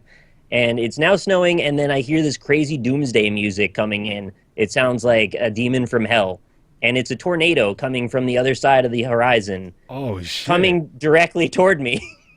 So I'm like, all right, let's book it for the cave as this music gets more intense and Inception-y. And it's snowing harder and harder. The tornado's chasing after. It's not actively pursuing me, but it's coming in my direction. And I freaking hide in the cave. The tornado still almost kills me, and I sidestep it, like just enough that I don't die. And then it eventually resolves, and I was able to get some food and sleep and have a nice day after that. But it was just very tense and exciting. All right, so I am very happy to have vicariously experienced that through you just now, but I still don't know if I'm going to play it again, but I'm glad you Dude, the told me tornado blew away the jet engine, and then I couldn't sleep by it ever again because it was gone. Okay, that's cool. That's pretty fucking awesome. That really happened. But, okay, maybe I should. Yeah. No, I will. Okay, I'll do it. I'll play it again. All right. It sounds Just pretty give great. it a shot. If you don't like it, it's fine. Yeah. No, it's good. You're right. I gotta give it its due. $15 on Steam. Mathis, Ryan, thoughts? You've got some thoughts, Ryan. It doesn't sound like my cup of tea. Yeah. Yeah, I mean, it's not like you did anything in chat to prove it. What are you talking about? Nothing. What are you guys talking about? You know I don't got He's chat basically open. turned the entire chat against me. Can't for have really inside jokes and Ryan, shit. Ryan turned the entire Oh. chat to a meme town. No, Resident Sleeper is an emote for when the Bored? game seems so good that it makes you psychologically high. He's like, Fuck you. This is good shit. Fuck you, man. That's why I'll he just says. keep my opinions to myself from now on. That's why he says Sorry. that's some good shit right there. Solus Project is $15 available on Steam right now. Let's talk about Far Cry Primal. I haven't played it. Nick, tell me about Far Cry Primal. Get your Resident Sleepers ready, guys. Let's All go. right.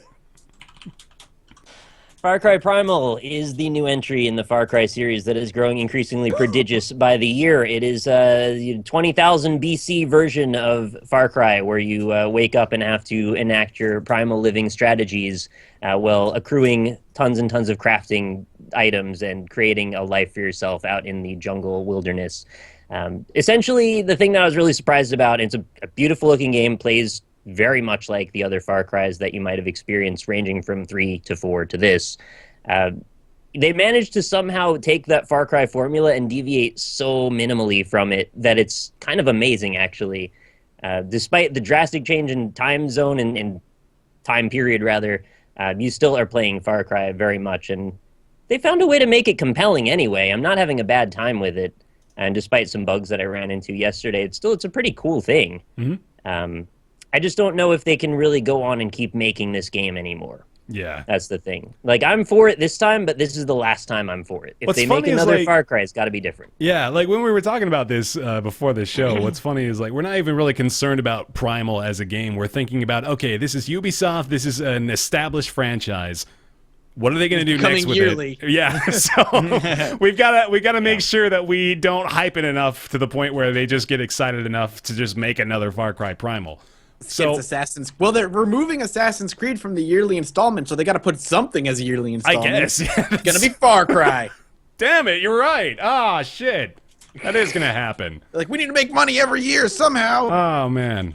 Okay, but so Far Cry Primal is okay. It's funny because I don't know if everybody saw this, but there's the Reddit post that went around that shows that the Far Cry Primal map is the exact same map as the Far Cry 4 map. Not the the actual geology or the physical formations that you find, but the I guess Use the poly mesh as a template to build upon to start a new world in it.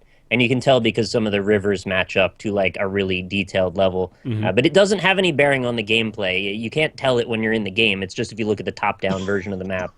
So on principle, I think that's kind of weird. But at the same time, like, does it really matter though? I'm with you on that one. As I said in the Skype chat, Yeah. it strikes me as the kind of thing that people who don't play the game, which I have not played the game, to be fair, get mad about on principle. They're like, well, they're reels on the same map. But, like, if it's not exactly the same geography, then who cares? Yeah. Like, does it make the game better if they move a river around? Or is it just, like, an easy kind of, like, lightning rod to think of the developers as being kind of, like, lazy or cashing in on it? There are things that are lazy in AAA game development that are annoying, but, like, if this is not dysfunctional, then I kind of think, why are you getting mad about this for effectively no reason? It's the kind of thing that you don't really get mad at while you're playing the game, and then like once you're done playing the game, you look up online and find out that was the case, and then you decide afterward to be mad. You're just Like, retroactively mad about it. Yeah, retroactively, it would make your experience better if they made a map, a new map that you didn't even notice when you were playing it. Yeah, exactly. So, out of curiosity, because I didn't play this or Blood Dragon, but Blood Dragon was also a reskinned map of 3, correct? Yeah, I mean, well, Blood Dragon was sort of just like I just considered it an expansion to Far Cry 3, really. So was it okay? So I was saying, was there a huge difference between like what Blood Dragon did and what Primal is doing outside of the fact Blood that Dragon was a parody, though. I didn't right? play it, so it's a parody, sure. But as far as like gameplay is concerned, with what they were attempting to do there, I mean, Blood Dragon is, for all intents and purposes, like just I guess reskinned with new guns and stuff to play with. It sounds like Primal's the same thing. Well, with Is Blood that- Dragon, so Blood Dragon I played, and I didn't ever really think about it in terms of whether or not it was like reusing parts of Far Cry 3 or Yeah, anything nor like did I. that. It never really crossed my mind. So I that's part of why I'm saying now, like, this is clearly not something that is actually going to be impacting people's experiences enough for them I guess to I be asked upset because about Blood it. Dragon was $15. This is $60. Yeah. What causes the price jump for this one? Well, This is an Primal- actual full game. Yeah, Primal this is is a full straight up. game. This is no, they're very different in that sense. I think Primal is a full-fledged 100% AAA $60 release. This is the real deal. Blood Dragon was what it is. It's an It's expansion. like, here's a little cheeky, crazy thing. We went way over the top, and it's all about the vibe and the atmosphere, and we're going to have a laugh, and that's all that's really. I didn't Yeah. really play Blood Dragon either, but I'm liking Primal, and there's no equivalency to be made between those two things. No, I agree. What is the story like so far in Far Cry Primal? All right, you're a man who finds himself in a precarious hunting situation, gets knocked off a cliff, watches one of his tribe mates die, and then ends up in a bunch of other really scary scenarios, eventually runs into this woman in a cave about to be attacked by a tiger. This is all first 20 minute stuff, no Oh, spoilers. sure, yeah. In case anyone was worried. You end up in a situation where she gets really badly attacked by the tiger, and you've got to go get some plants for her and try and heal her back, and that begins your settlement as a tribe. And you branch out from there, trying to explore the map, meet new people to recruit to your tribe, and kill all the other tribes. That seems like the most reasonable course of action. they actually managed to keep it very immediate and not haughty and silly and over the top as much. It's over the top in that you're freaking fighting woolly mammoths left and right, but the story, they try to take it semi-seriously, I suppose. And I've found it enjoyable so far. I want to make friends with a saber-toothed tiger. That's my first priority. Yeah, you can do that. You got to level up a few things, though, but you can do it. Yeah, probably in about 2 or 3 hours. They've kept all that same skill tree stuff from 4 and all of the... you start out with basically no ability to hold things. You've got to level up your sacks. You've got to meet certain people to get to a level to allow... It's like 10 levels deep of the shell game that you've got to play with trade this for that to get to this to get to that. So you can basically just have a more optimized first-person shooter experience. So if you're not into that, you'd already know it by the time you played Far Cry 3. You would probably not be interested in this as much. But I happened to find the formula somewhat fun. Now, is this a good enough game to introduce people to the Far Cry series? It's so like to the left of center. I don't know if it really is representative. I mean, it is in the way that the gameplay systems work, but you have to like the idea of being back in time. Obviously, that setting's got to appeal to you somewhat. I definitely like the idea of being limited in your selection of weaponry. I think that is probably the most novel concept being employed here. Yeah, you start out with just a club and a bow and arrow and a spear, and you can light them on fire to do extra damage. And the spear's meant for throwing, the bow is for long-range shooting, and the club for whacking. Eventually, you level all those things up, and there's more stuff that's introduced, like bait, which you can use to recruit animals because you're the animal master or the beast master, and you get to try and Pokemon charm all of the monsters and animals across the wilderness. To recruit them to your side, and you walk around with a wolf and stuff, which is kind of cool, I guess. You can also apparently you can command your animal companion to defile the corpses of your enemies, I guess. So that's that's a selling I woke point. up and my wolf was pissing on my face one time. It was really silly. It wasn't intentional. It was just like he happened to do that animation where I was, but it was real silly. If we're playing that guess the top Steam review game again, I'm pretty sure that was it right there. Yeah, 10 out of 10 dog pissed on my face. Yeah. Yep, basically. Would play again. It's a fantasy version of what you would imagine being back in time would be like. I mean, they've basically taken it to the level of magic. You wouldn't be able to control beasts the way you do in the game. You wouldn't be able to summon an owl, which can drop bombs on your foes, and you're basically remote controlling an owl, which can remote control other things too. Because you can use your owl to set a waypoint for your wolf. So you're actually going 2 animals deep for that. That just sounds like the names of like 2 tech devices that you own now. Like you've got your BlackBerry, your Wolf, My BlackBerry, your owl. Far Cry Primal, $60. It's got mixed reviews on Steam right now. I don't even know why that is. Not to be dismissive of the Steam reviews. I'm sure there's a lot of legitimate reasons there, but the #1 negative review says, not worth it, save money for porn. There you go. You're doing it wrong, man. That's the level of discourse. That person also has 19 hours on record. You can play a game for 19 hours and dislike it. I don't disagree with that, but take it with a grain of salt, I guess is what I'm saying. I'm more interested in the discussion of that we kind of hinted at earlier of, is this the breaking point for Far Cry, where if one more Far Cry comes out like in 2018, then people are going to be like, I'm fucking sick of this. Okay, so they've done 3 and 4 were great games in my opinion. I loved both of them. I thought they were awesome. Primal is their adage or their nod to the past, and then they've got Blood Dragon, which is their future Far Cry game, right? So now, what do they got left to go for? It's like 80s. I guess so. Yeah, you got your. Oh no! I mean, Blood Dragon was like their future version of 80s. It was sort of like that kung fu movie, ridiculous one. The problem with Primal is that the gameplay mechanics are basically identical to 3 and 4, regardless of its setting. Yeah. Right. Yeah. Like Melee is still as weird or mediocre as it was in 3 and 4, where Melee should be a bigger focus in Primal. Everything controls the same. So if that's the road they're going to end up going down, is Far Cry 5, whenever that ends up coming out, is it going to be more of the same? Because the games are pretty. Every time they come out, they're gorgeous-looking games. They control well, but it's just iterative. It's the same thing over and over and over again. Yeah. I think Primal's the point where we go, okay, if we have another one of these games, this is going to go the way of the Assassin's Creed, where it's like, fucking, I don't care anymore. Yeah, I think barring any kind of awesome, crazy idea that they've had in the works for years, I'm pretty sure this is going to be, ideally, it will be the last of the main Far Cry games that we see for a while. There's one way out, because I said this is the last one for me that I'd be excited about on this premise. Right. The one premise they could still do is if they did You're in Hell, and you've got to explore hell and fight demons. Yeah, okay. I would get into that shit right now. Like Saints Row, Get Out of Hell? Yeah, but like less stupid though. I'm actually with Doom Nick. style.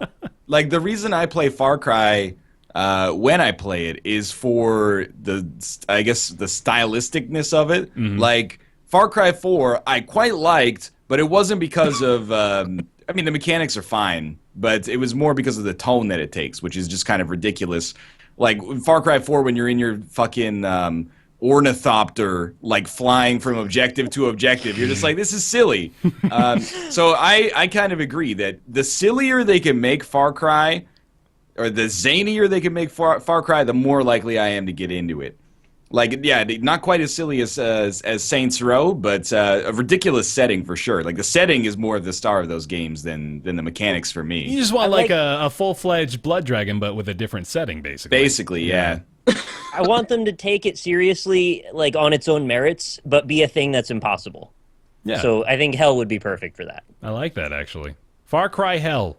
It's gotta have a cooler name than that, though. It's gotta be like Far Cry Demonscape. Oh. Far Cry Inferno. Just Okay, Demonscape. that's it. You got it. Drop Far Cry entirely. Just Demonscape. Just stop making Far Cry. And Just make then in Demonscape. 2028, that can be on Nick's Weird Games. Hell yeah, you guys have all forgotten. And we'll all be like, why would they drop the name Far Cry? They had such a good thing going, and they threw it away. This is why it sold no copies. Oh man, that's what they get for listening to us. And mark my words, but there's going to be people that are like, no, Far Cry's going fine. Nah, man. I mean, it is. And that's the danger, is that each one of the Far Cry games is just good. And then, you know, when you come out with like 8 decent games in a row, they're all bad. Far Cry is Peyton Manning, and Far Cry Primal is Super Bowl 50. Peyton Manning needed to retire on top. Far Cry needs to go out with Far Cry Primal. At least for now. like- Give it like a couple years, maybe 3 years, I'd buy Far Cry 5. But Peyton Manning didn't retire, though. Oh, he's gonna. Did. He's gonna. I think the NFL will. has said like he's gonna retire. Either way, but The NFL said- Peyton Manning did not win the Super Bowl on his own merits. His team won it for him. All right. That's At least just- Far Cry Primal is like good on its own merits. That's true. Yeah, for the purposes of my analogy, Peyton Manning won the Super Bowl by himself with no help whatsoever. Far They Cry just need to Primal is... Do it to himself. Just sort the engine, man. They need some new innovative idea and just have it not be search for towers in a way. It's just something new. Oh and then yeah, it's how do they okay. do the towers thing in Primal? Oh yeah, that's a good There's- question. There's a bunch of bonfires that you can set by lighting things on fire, and then they become your waypoints. Oh, so it's like Lord of the Rings style, where they light the torches on the top of the mountain, of. right? Okay, yeah. What if Far Cry 5 puts you in like an Iron Man-esque metal exoskeleton? I'd be down. That would change gameplay a ton. No, because That'd be then it's fun. Call of Duty again. Nah, but you can like fly. Open world and like keep Yeah, it's keep still it. Call of Duty. Call of Duty's not open world. Titanfall. No, I know Titanfall, that. yeah. I was talking about the metal exoskeleton. Titanfall is No. also not. I'm all right with that. Yo, you know what's gonna happen? Far Cry 5 is gonna be the lead-in to merge Assassin's Creed story and Far Cry story, and they're gonna be Watch the we go. same Dude, thing. how Watch about Dogs Far Cry. like a Metal Gear Rising Far Cry? Okay. Like, do for Far Cry what Metal Gear Rising did for Metal Gear, and just take like all the bullshit zany ideas and just crank that dial up to 11 and just come out with it. Whoa. You merge them all together, and then you can play as like Raiden or Solid Snake or Mr. Cry or whatever other guy there is. Just put them all together. The Watchdog keep man. listing Metal Gear characters I don't know. Mr. Dog. Oh, that What's one, his okay. name? D-Dog? Watchdog? Aiden Pierce? Yeah, Aiden. You play as Mr. Dog, Aiden Pierce. Oh, He yeah. could be it. No, that guy, I remember. Far Cry Assassin's Creed would make $4 billion, though.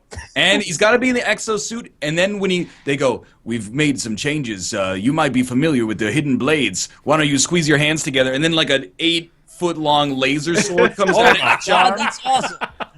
And it just You know, in the start of Star Wars Revenge of the Sith, where he cuts off Count Dooku's head like that? That's what I want to do all game. It's Count Dooku. Do you even care? Do you even care about nerd culture? Count Dooku. You go over there and you just grab dudes and just Dooku stick. chop their heads off like that. Yeah, I like that. That's it. It's a little like chopstick flail. Bam. And then you can punch to the ground and go to hell and then fight Satan. Perfect. yeah. I love it. Far Cry Primal, $60 available now on Steam. That, I think, brings us to Ask Roundtable, doesn't it? Pretty sure. Yeah, we got everything. Seems right to me. All right. I'm not in charge anymore. I don't want Good. It's time for everybody's favorite segment. It's Ask Roundtable. Ask Roundtable is a segment where you email in questions to Ask Roundtable. It's roundtableYT at gmail.com, and we may answer them here. Today's question comes from Matt. It says, I finally played Galaga for the first time in a long time, and it got me wondering, what are your favorite arcade cabinet games? And where, if at all, do they rank amongst your all-time favorite games? This one got me thinking. Favorite arcade cabinet game? Mathis, I want to start with you. I think the one I probably played the most growing up was that like badass, like I think it was 6-player X-Men beat 'em up game. Oh yeah, That was the one. That was super good. Yeah. That was the one. Like when I think like going to like the arcade and stuff growing up, that's the one that sticks out. It was the Remember- highlight. Yeah, it's the one that I played the most with my friends. Dumped a ton of money into it, and it was just really fucking good. I liked that one a lot. Mm-hmm. I think it's the one that sticks out the most. Ryan, what you got?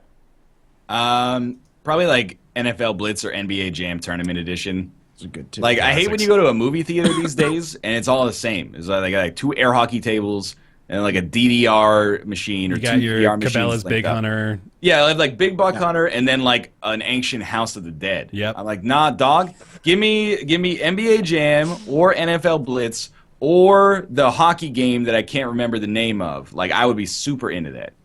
You gotta give some credit to the movie theaters and the arcades that are still hanging on to those like actual Galaga stations from like 1988. Yeah. You know, it's got like the Pac-Man and the Pong and shit in there too. I'd love to one day be able to collect that stuff. Yeah, that'd be dope. I feel like an arcade cabinet is one of those things though where you have to be okay with it as a piece of furniture. Yes. Because Right. I don't want to insult anybody, but Galaga is not worth $1,500. I would agree. If that came out on Steam with a $1,500 price tag, I would probably say that it's You're not paying worth for the buying. piece of history, Ryan. Yeah, You can I make agree a with main that. cabinet and just make it what you want it to be at That any is- point. Dude, I would love to Sure. get a pinball machine. Yeah. That would Yeah. be dope. I think I'd buy a pinball machine ahead of an arcade cabinet, honestly. I don't think there's... Well, for the sake of this question, unfortunately, there's not really an arcade cabinet that I would really, have a ton of nostalgic attention or attachment to, I guess I should say. But the one that I did enjoy the most, I think I've actually told the story about this too, was the Simpsons arcade cabinet. Great game. Another really When we good play one. as Yeah. Marge, Yeah. Homer, Bart, and Lisa. Konami, man. So at an old mini Pull the golf lever. course that I used to frequent with some friends of mine in Wisconsin, we went and we played that Simpsons arcade cabinet a few times, and we tried to beat it. We tried to get all the way through it, which, as any kid growing up in that day and age knows, is probably impossible unless you're willing to dedicate about $10 a pop to the machine, which we did. And we had for a while there. I think we were playing for like an hour or so until we had finally gotten to the point where we were like near the end, near the final boss of the game. And we were so into it. And out of nowhere, the cabinet shut off. Completely dark screen, like just it wasn't even like really in a very intense moment, so we just sort of thought maybe it was like a part of the cutscene or something, but yeah, just went black, nothing happened, and then it resets, turns back on, and it's on like the start screen where it says press or insert coin to play, and we were like, the fuck, no, come on, we were so close. That sucks. Come to find out, I'd accidentally bumped the power cord. Oh. I didn't realize it until afterward. I was playing on so I was the youngest, so naturally I was forced into like the fucking corner with the, they have all 4 of the game pads set on the cabinet, but they don't give you nearly enough space to actually cram people in there. So one of you is going to be out in fucking Booney Land doing whatever they're doing, or incidentally bumping into power cords and ruining the game for everybody. But yeah, that's why the Simpsons arcade cabinet is my favorite arcade cabinet, because it made me ruin friendships. I thought you were gonna say that like the guy behind the counter in the front or something didn't like you, so he just gave it a little strobe and was like, "Nope, you kids are out." As a kid, that was my first instinct. I was like, "This motherfucker's got a button back there behind the desk." It's like these kids are getting way too close. Yeah, I used to do that at GameStop a lot with the kids on the stations, and I would go in the back and flip the switch that would turn the power off. I'm like, "Get the fuck out of the store!" Asshole is wow, you were super not allowed to do that, by the way. Wow. Oh, I know. I didn't care. Oh shit. All right, Matt, thank you very much for the question. I like that question. That's a fun Nick, one. you gotta let Nick. Nick, sorry. Shit, I thought I got you. No, you're good. You're good. Go. I was going to complete the look and say, well, I also have fond memories of the Ninja Turtle one that was just like the Simpsons and the X-Men one. Basically the same games, but with different skins, right? Yeah, different skins, same games. But one of my other favorites, there's actually two here. I don't know if anybody, maybe you guys or the audience remembers, but there was this, I want to liken it a little bit to like Tempest, where you're in a car, basically in this enclosed environment, the door would shut over, and then the whole front of the thing would be your view. And then as you drive around in this thing, the whole thing rocks back and forth. Does anyone remember that? It was like a full immersion. I can't remember the title of it. It was like 9. I remember there was one that's like a Jurassic Park one that you're in a car. Yeah, I remember that one. It was a very early Polygon thing. It sort of looked a little bit like Stunt Race FX or like Star Fox style. And I don't think I ever saw that. Slipstream or something like that. You had to ride through all these crazy roads and got smaller and big. This is the first thing that jumped to my mind. But I love that game. I think somebody in chat might remember it. There's a game published by Capcom in like '95 called Slipstream. Yeah, I might just be remembering that by accident. Okay. I also loved Revolution X. I played the shit out of that. I spent way too much money on the Aerosmith theme. Is that the Aerosmith like shooter? You shot CDs with the red button on the left side. I remember that shit, man. Those are like your missiles, and you had to free the members of Aerosmith. Oh my god! I gotta see if I can find like a video of someone playing Revolution X now. This is like a PlayStation 1 port of it. It's like it was real bad. There was an SNES port as well, and it was super bad. I feel like I hate every light gun shooter except for Time Crisis. Well, when you can press the pedal and come out from cover? That is a dope gimmick. Getting behind cover and then popping out to take a couple shots. You feel like a badass. Otherwise, every light gun shooter, at the movie theater, I'm like, I'm going to spend $1 and I'm just going to go like this. Yeah. And then it's like at the end of it, like my forearms are sore, and I'm like, this wasn't even fun. But I probably did put like $80 or $90 into Area 51 at the local bowling alley. Mm-hmm. But that game's, I still think it's fucking bad. Game. I hope you enjoyed your Revolution X experience, Chet. There's an insight into Nick's life. Yeah. All right. Thank you very much, Matt, for the question. I like that one. Ask Roundtable is roundtableYT@gmail.com if you'd like to have your question answered on the show. That's how you do it. Silent Scope was pretty cool. Silent Scope was pretty cool, yeah. I like that. That had a decent gimmick to it, at least. As long as you had the actual sniper rifle there. Did you ever find a Silent Scope station without a sniper rifle? Dude, what's the point, man? Yeah, it's dumb. What do you do? They just hook it up with like the 2 pistols or something? Yeah, it's just like a little gun. That's... I don't know if it was just like a cheap place that ran out of snipers or something, but there you go. They just replace it with a Time Crisis gun and call it good. Yeah, there's like a Lethal Enforcers machine somewhere out there in Cincinnati with a sniper attached to it. Time for everybody's favorite segment after their favorite segment. It's Nick's Weird Games. Yay. Nick's Weird Games. Still going. Did we get one? Have we had an Eiffel 65 Nick's Weird Games theme song? That's easy enough. You want to do that? Yeah. All right, let's do that.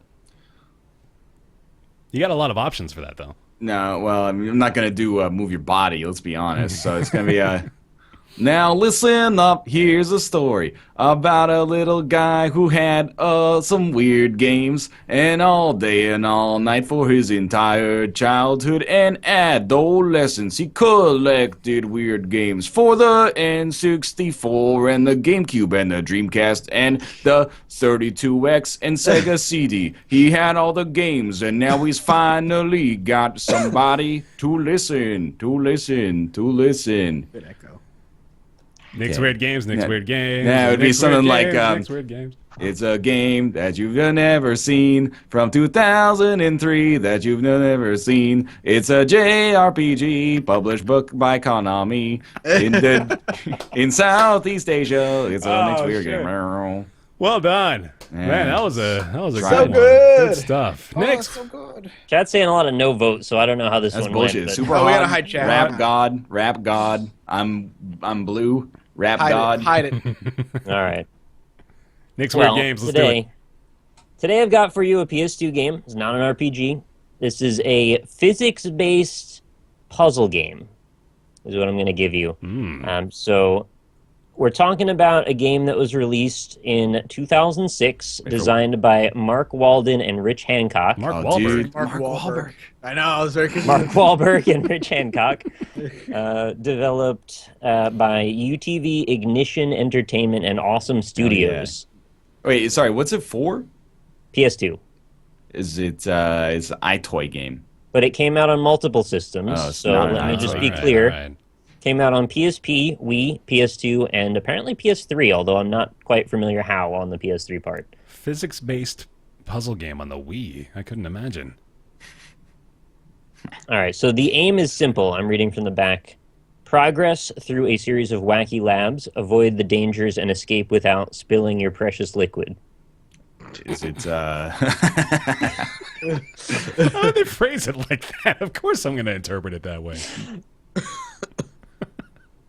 There's over 200 plus challenging levels, 2 exclusive hidden labs, dual analog control with rumble feedback, state-of-the-art blob physics, and awesome lighting and special Okay, effects. blob physics. That's where we should get something It's right. a boy and his blob.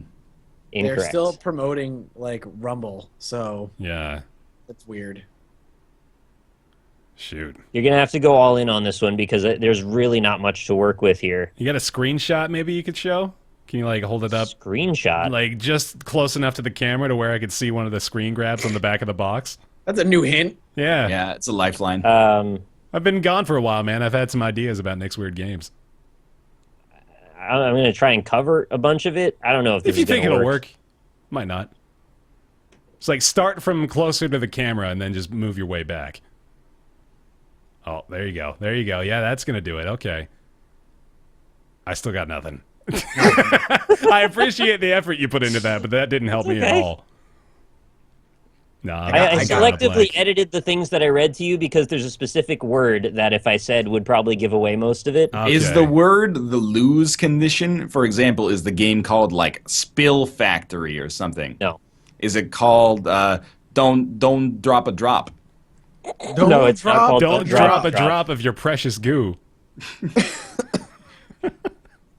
I have no idea, I man. throw in the towel. Yeah, I me do too. too. Me too. I'm done.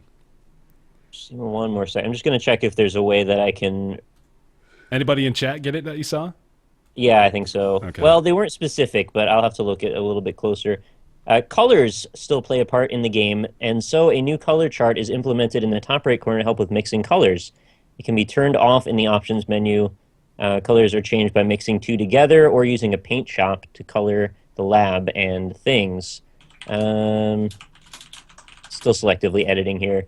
There's pendulums, attractors, repulsors, laser cubes. I got nothing, man. None of got this me is beat. helping me. Their relative jerkoids is apparently a thing. There's also schizoids, melting labs into 16 stages. Look Yeah, at I this, think this fucking is- chat memer. Who are you talking about? Unbelievable. Stay cagey? You're getting out of control, man. All right, What do you got? today's game is called Mercury Meltdown Mercury Remix, Meltdown.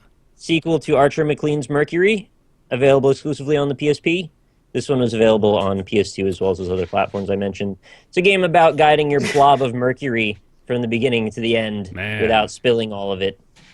That's kind of a cool premise. It's a fun game. Yeah, I sort of like I changed the word mercury into liquid, by the way, which is why it came across so this stupid guy. sounding. Ah, That gotcha. was one of the few things I edited there. I see. But yeah, we did have a few up here. Let's see, Mercury Meltdown. I see Egiano Scamaldo nailed that one. Perfection got it a little earlier. There's a couple of people that said Mercury. Perfection, I think, got it. Nice. Well done. Good job, guys. I've definitely seen that game before. I just never played it. All right. Well, we did the show. Hey, Well, look at us go. Awesome. All right. I want to talk about Patreon real quick. Patreon is currently down for maintenance, so that's just super good timing. But I do want to mention the fact that we have completely redone the Patreon page for Roundtable. We no longer have any of the reward tiers, any of the milestone goals, or anything like that. We're sort of just deciding that the Patreon page is now going to be just sort of its own standalone thing where if you'd like to support the show financially, you can do so there. We want to say, of course, for the year plus that the show has been going, we've had a lot of people supporting on Patreon from the very beginning. So that's really cool. In fact, a lot of the people that have been supporting at that $20 tier and above have been there the entire time. So thank you guys so much for doing that. And thank you anybody that considers supporting the show in any way, whether it be through viewing or through Patreon or any of that stuff. Rating the show on iTunes, posting on the subreddit, tweeting at us, all that is awesome. So thank you guys very much for the support that the show has gotten as we've done it. But that is going to do it for today's show. So thank you guys so much for watching. Thank you. Thank you. Thank you. From all the way back here, from all of us. I'm the devil. Thank you guys very much for watching this episode of the Roundtable Podcast every Friday at 3 p.m. Pacific, 6 p.m. Eastern. We will be back next week. Thank you very much for watching. We'll see you next time. Later. Bye. Bye, everybody. There he goes. And we're gone. Bye.